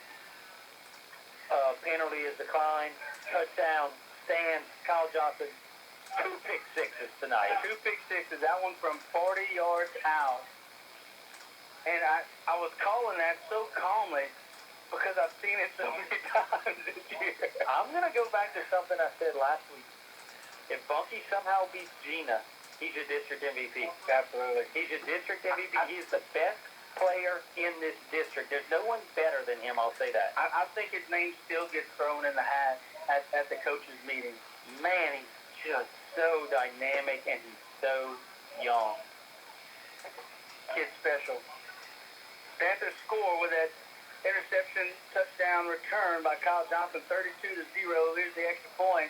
And, boy, they look beautiful going this way with the win. It's good. Extra point is good. 33-0. Panthers on top of the Tigers with 8:43 to go here in the fourth quarter of the 71st Cats game. So Murray rolled out to the near side, then to the far side, got a crackback block, flag that was thrown. The play continued. Murray throws the interception to Kyle Johnson, and when he gets the ball in his hand, he usually goes to the house. Usually points are on the board. Takes it back for a touchdown. His second interception return of the night. One from 40 yards, the other from 103 yards unofficially. What a game for Kyle Johnson. Defense showing up 3 turnovers on the night forced by them. Now, here's the Capital Sign kickoff. I did forget a sponsor earlier, Touchdown, sponsored by Central Louisiana Insurance Consultant. When you said Roy Scott and James for the third quarter, but I do think it is Scott State's Hardware. Scott State's Hardware for the third quarter. And you can basically go to Scott State's Hardware, and whatever you need, they got it. And whatever you don't need, they got that too. Fourth quarter brought to you by Central State Bank. We got 8:43 left to go here in the fourth quarter. Very, very good banking people. Good hometown personal service. That's something that's big to me. I do some banking with Central State Bank. I've bought and sold property through them. Easy people to work with. Go see my friends there at Central State Bank, Chris Russo and Greg Dozot and all those friendly faces. And thank you for sponsoring Bunkie Panther Radio. Here is the Capital Signs kickoff. John Michael Lee's going to put a boot into this. Was a knuckleball in the middle of the field, taken in by Murray inside the 10, looking for room in the middle. Makes a juke move now to the outside, has room, and he is stopped there. Jarrell Johnson stands him up. Ball comes out late, but I think he was down. An excellent tackle, open field tackle there by Jarrell Johnson. Yeah, good job by Jarrell right there. There's a lot of Panthers behind Murray right there. But Jarrell was able to stand his ground. I saw the same thing you did. I saw the ball come out. I see a few Panthers dive towards it, but I do think he was down. The officials say that he's down, and they're going to take over on their own 39-yard line with 8:33 to go here in the fourth quarter. Panthers on top 32-0. And you know Coach Jimmy Hillman and his Tigers would really like to put up some points here in the Cats game. Again, the Panthers lead this series 35-33 with 2 ties. First down play, ball's on the ground. Bryant with the carry. Looks like it's going to be Panther football. It is. Panthers force the 4th turnover of the night. 2 on the ground, 2 by way of interception. Panthers football as they force that fumble. Yeah. Josh, something I just thought about when you were talking earlier. The Marksville Tigers have gone over 7 quarters without scoring in this matchup. They were shut out last year. I think that score was somewhere around 24-0. 26-0, and they beat shut out again tonight. First down play for the Panthers. Lamont. Oh, it's play action pass. That's a man wide open to the end zone. Incomplete. John Gurriel, the intended receiver. And that's a hard ball to catch. It is. Great ball thrown, but it's directly over his head. Just had a bad angle on it. If he catches that, that's an easy 6 points. What I just love about Dylan's deep balls is that throwing into the wind, it falls just perfectly, and throwing with it, he seems to have it dialed up just right for that as well. 2nd and 10, play action pass again. Here's the pass, broken up, nearly intercepted by number 11, the sophomore. I'm sorry, that's a freshman for the Tigers. Travis Palmer. Travis Palmer is a big kid and looks really athletic out there. Yeah, he stands at about 6'2", playing defensive end. He's 6'2", and he's probably 185, I'd say. I'd say, yeah, so 185, 190. Breaks up that pass. 3rd down now for the Panthers. Bobble snap. Compton's going to take it out here to the near side. He's got the edge across the 30, the 20, the 10. One man to beat. Makes the juke move. Touchdown, Panthers! Ooh, he made that look easy right there. That's easy street. What a stride there from 39 yards out. Central Louisiana Louisiana Insurance Consultants touchdown. Dylan Compton takes it in on the ground and probably going to put this game way out of reach now. It's 38-0, Panthers on top. 38-0. You add that with last year's score, that's going to be 64 straight points for the Panthers unanswered. The most points the Panthers have ever scored in a Catskin game, 2002. I was a member of that football team. The score was 52-14 here on this field. Panthers won that in 2001. Here's the extra point. It is good. 39-0 now. I got a quick update. I got a quick stat for that game. Go ahead. I think I might know it, so I'm not going to steal your thunder. One of my very good friends, he's in the Navy now. He lives in North Carolina. His name is Joe Campbell. We used to call him Soup Bone. He's the one who actually influenced me to play football. I didn't play middle school football. I didn't play any football until I got to be a freshman. Joe Campbell had 8 carries that night for 312 yards and 5 touchdowns. Wow. Yes. 8 carries, 312 yards and 5 touchdowns. And it was Derek Guillory. We ran a veer option offense. That was all off of pitches. What an awesome game. I got to play in that game as a sophomore, so I know I'm rambling on, but the most points the Panthers have ever scored in a Catskin game was 2002. The score was 52-14. Right now, the Panthers have 39, Tigers 0 with 8 minutes to go here in the State Bank Ford. We have 39 right now because John Fletcher just walked in and told the officials that the score was wrong. Is it still 39? It's 40-0. Every time he walks in, they just add a score. It's add a point. He corrected that score 40-0. Panthers on top. 8:04 to go here in the Finsport State Bank fourth quarter. John Michael Lee puts his boot in it. Almost got out the back of the end zone in the air. It hit at probably a yard, maybe a half yard to the back of the end zone. Touchback, John Michael Lee. Man, he put his boot down with the zone behind him. I think, there's a chance that this is his last football game. Last kickoff right there.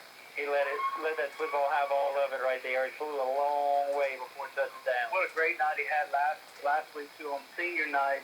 Was able to hit a 43-yard field goal. And I think he had a 27 as well last week, somewhere in that area for the home crowd. Tigers on offense, empty backfield from Murray. 3 receivers here to the near side. Takes the snap, quick throw here. Number 17 caught at the 20-yard line. Cuts it upfield and bumped out of bounds. Actually drug down there. Luke Norman. No, that's Reese Horton, the senior. Reese Horton. Who was a captain tonight. Reese has not played a ton in his career, but has gotten some playing time this year. He's done a really good job out there. I'm so happy to see him get a tackle here in potentially his last football game.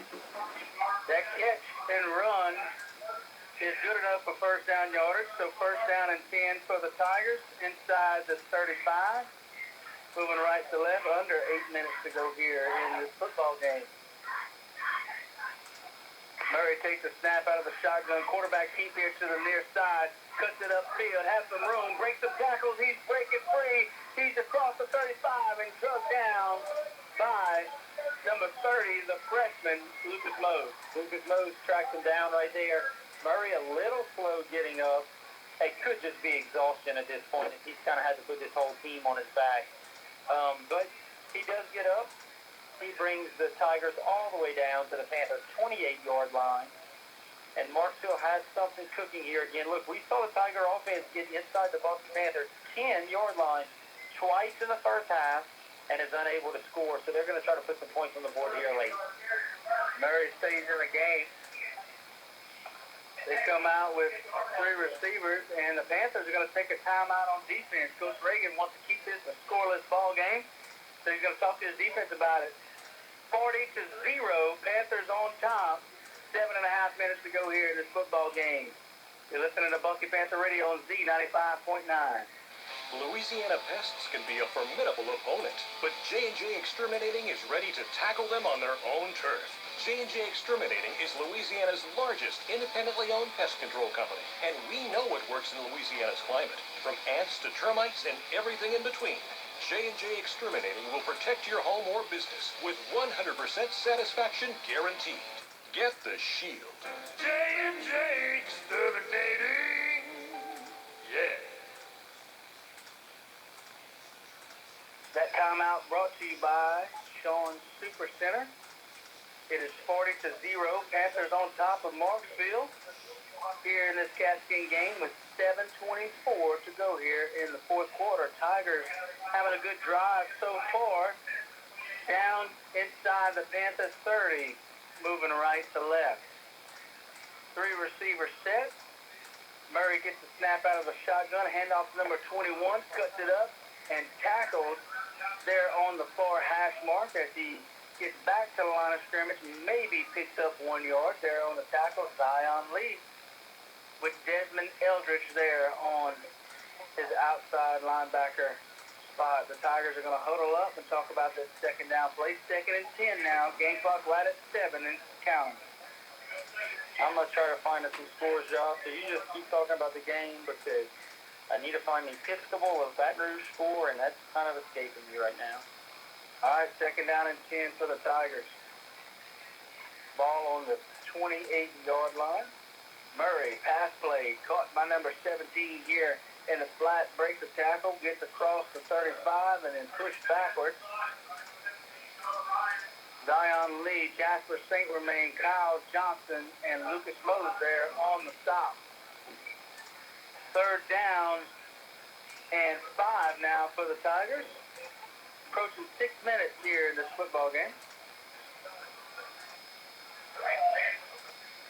Oh, I was just corrected.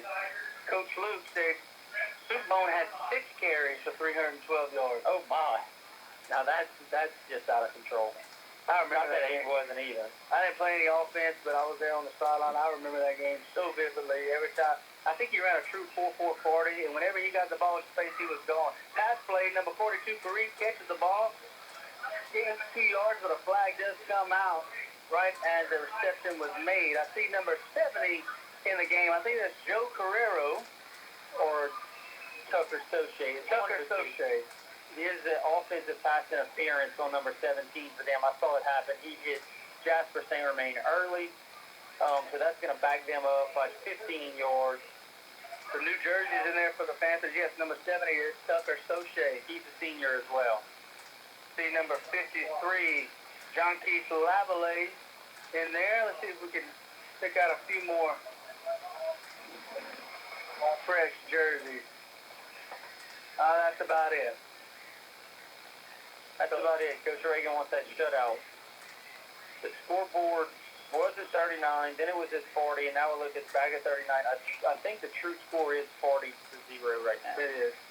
Also want to give a shout out to Chuck Norman, principal of Bunkie High. He's been on the sidelines each and every game, and sometimes he gives us directions. He's kind of like our uncredited sideline reporter. Here's Murray rushing to the outside, got a lot of room, tries to stiff arm, and not going to get much there as he's brought down at the 36-yard line. Desmond Eldridge right there with a really nice play. He was getting blocked, was able to shed that block, get off the block, and make the tackle on his own right there. And we are now with 5 minutes to go in this 10th week. Panthers needing some help outside of getting a win here. They're getting some of it now. With Capital High School losing, with Pope John Paul losing, with them winning, with Patterson winning. We need a few more games to fall our way, and we could move on to the playoffs next week. 4th and a mile for the Tigers. Pass play by Murray, looking to throw it downfield. Has plenty of time. Now throws it to the sideline. Caught by number 17. Breaks the tackle. Upfield now. He's across the 10. And they're going to signal a touchdown. Touchdown, Tigers. So the Panther defense and Coach Reagan are not going to get their shutout. Number 17 for the Tigers scores late, Noah Bryant, and he broke a lot of tackles to make that happen. At least 4 tackles right there. Tiptoed his way along the sideline, was able to get in. Marksville did not score at all last year, and they're finally able this year to put some points on the board in the fourth quarter. Good for them to finally get in the end zone. And now we're going to see the swinging gate formation here.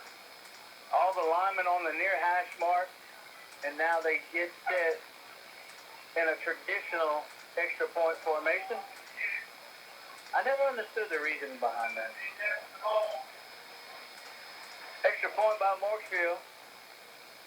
Here's the kick, and it's blocked by the Panthers. No good. There on the block, I think that was John Keith Lavalley in the backfield. He might have got his hand on it. Score remains 40-6 with 4.5 minutes to go here in the fourth quarter.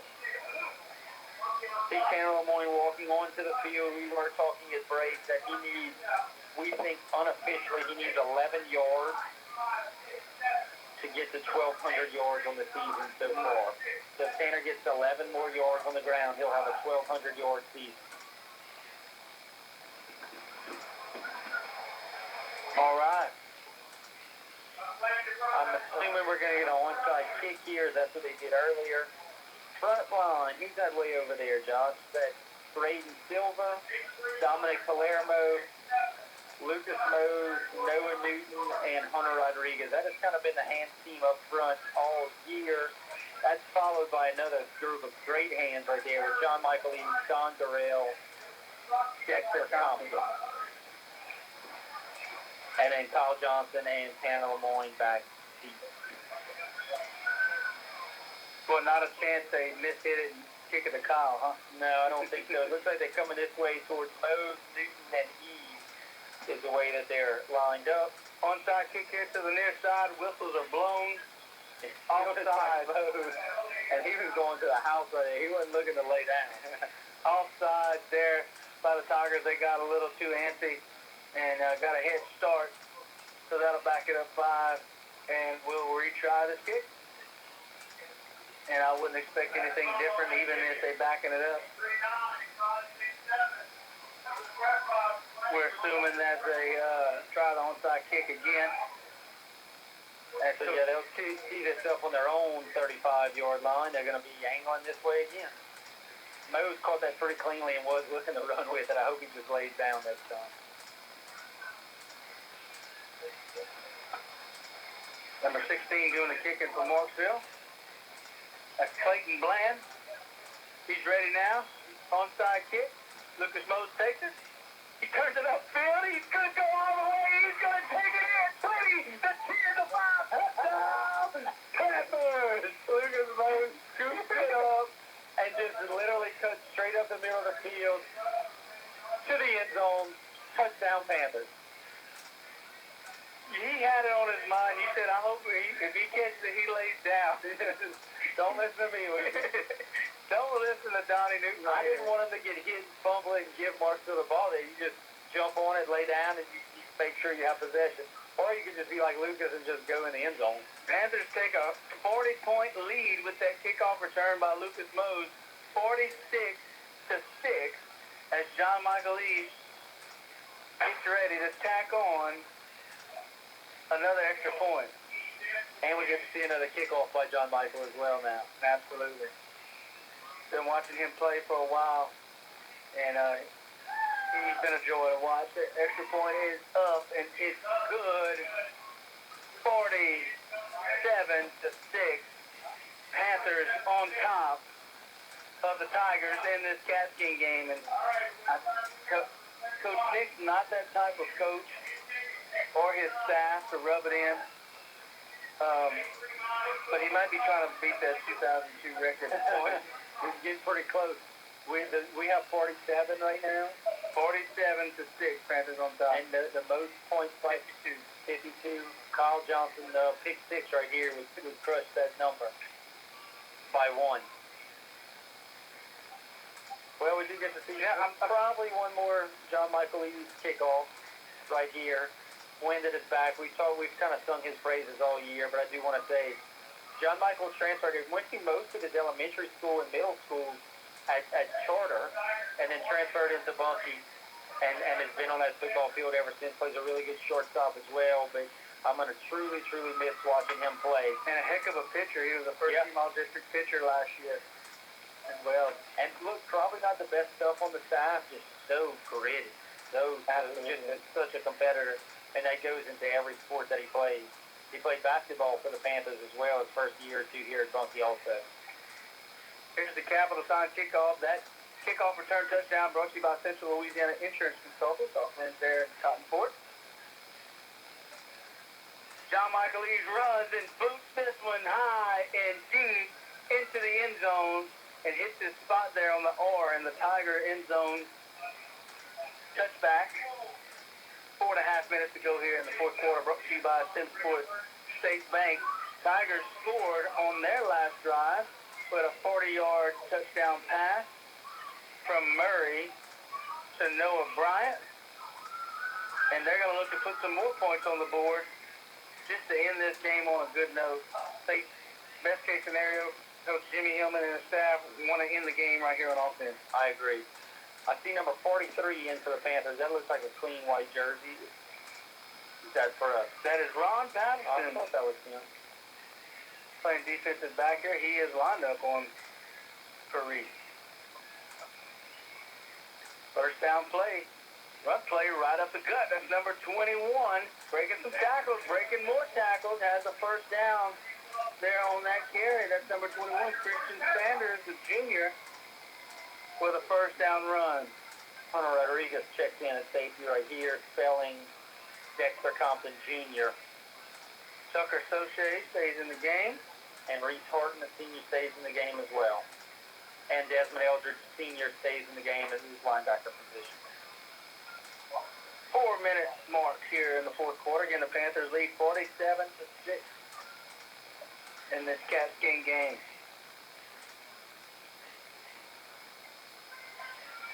First down play, Murray looking to pass.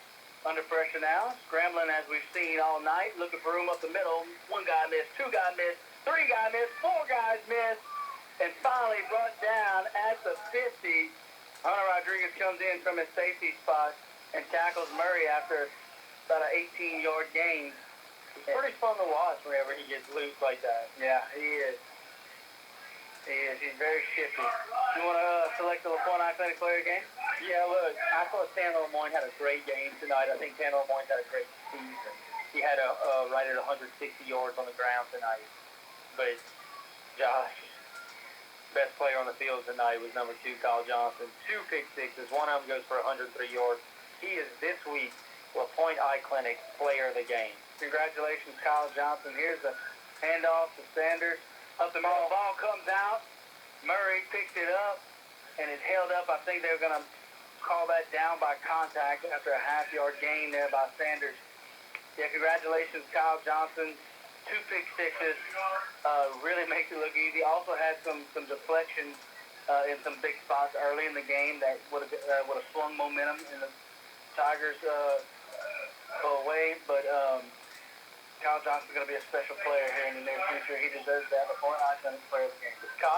Kyle dedicates himself to that weight room.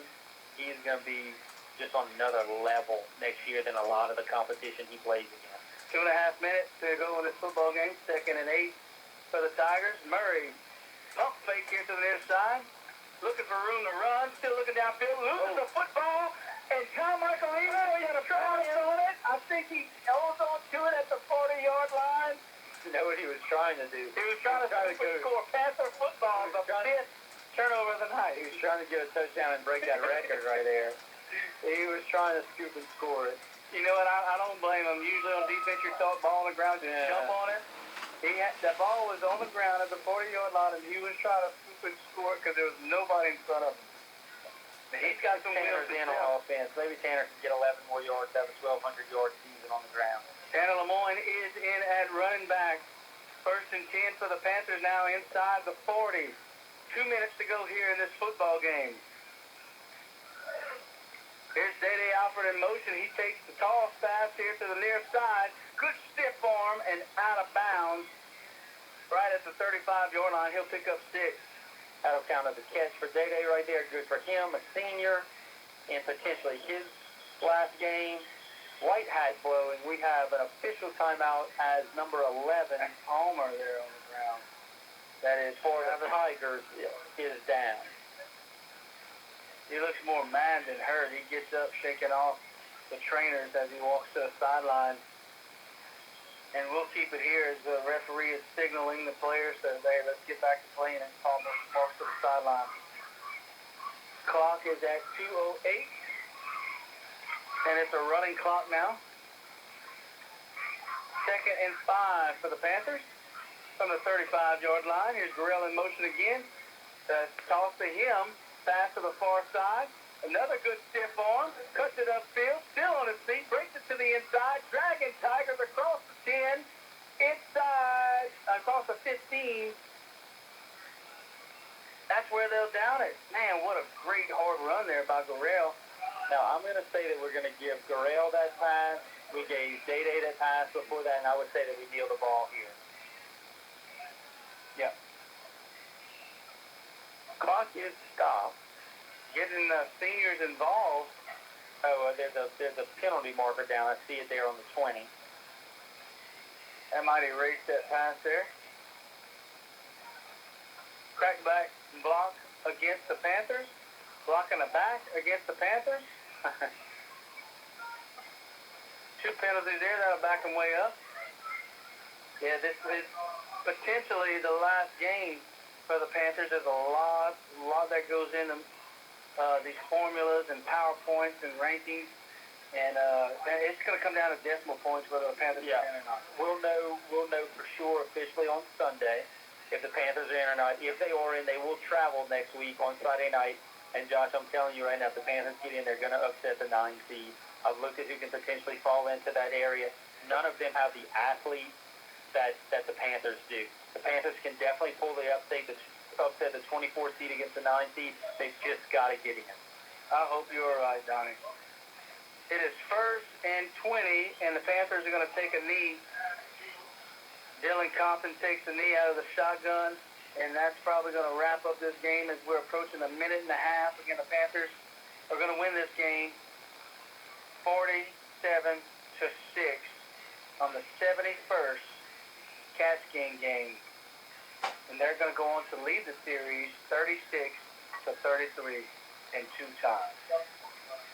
The first, here's a little fun fact for you, the first ever Catskin game on record that we have was played in 1950, and Marksville won that game. And I don't remember the score, but they did win that game. So Marksville got the first win of the Catskin. And Dylan Compton's going to take the snap and kneel it again as we're about 45 seconds. At this time, Donnie, I just want to tell you, look, if there's no next week, we'll get it out the way right now. It was a pleasure calling games. Without a doubt, it's been fun. Well, next year I might end up sitting in the stands and watching my son's senior year. If I do, I've enjoyed these past few years. If I don't, we'll be back up here on an August Friday night. What a ride. It's been fun, and we want to thank McKinley Lemoyne at the studio. She's been all working the boards. We want to thank Louis Coco, everybody at Z95.9, KZLG. They're in Mooreville for helping out with the broadcast. And this could be potentially the last snap of the football game, and it is, as Dylan Compton kneels the ball. That's going to do it for this one, guys. 71st Catskin game. Panthers pounce on the Tigers 47-6 in Week 10. Playoffs are still in the air. We don't know how that's going to go. But if there's no next week, we want to thank everyone for listening. It's been a great season. Had our ups and our downs, but that's football. Everybody have a very, very safe and happy weekend. Happy holidays to everybody. We'll talk to you next year. For Donnie Newton, McKinley Lemoyne, I'm Josh Sauseda. You're listening to Bunkie Panther Radio on Z95.9. You've been listening to Bunkie High School Football, brought to you by the Bunkie Panther Club. Join us next time when once again your mighty Bunkie Panthers will be on the air, brought to you by the Bunkie Panther Club. Thank you for listening and have a safe weekend. Tonight's broadcast was brought to you as a live presentation on Z95.9 KZLG. You're listening to the mighty Bunkie Panther Radio Network across the universe and on your radio at KZLG, Mansura, Louisiana, Z95.9. 95.9.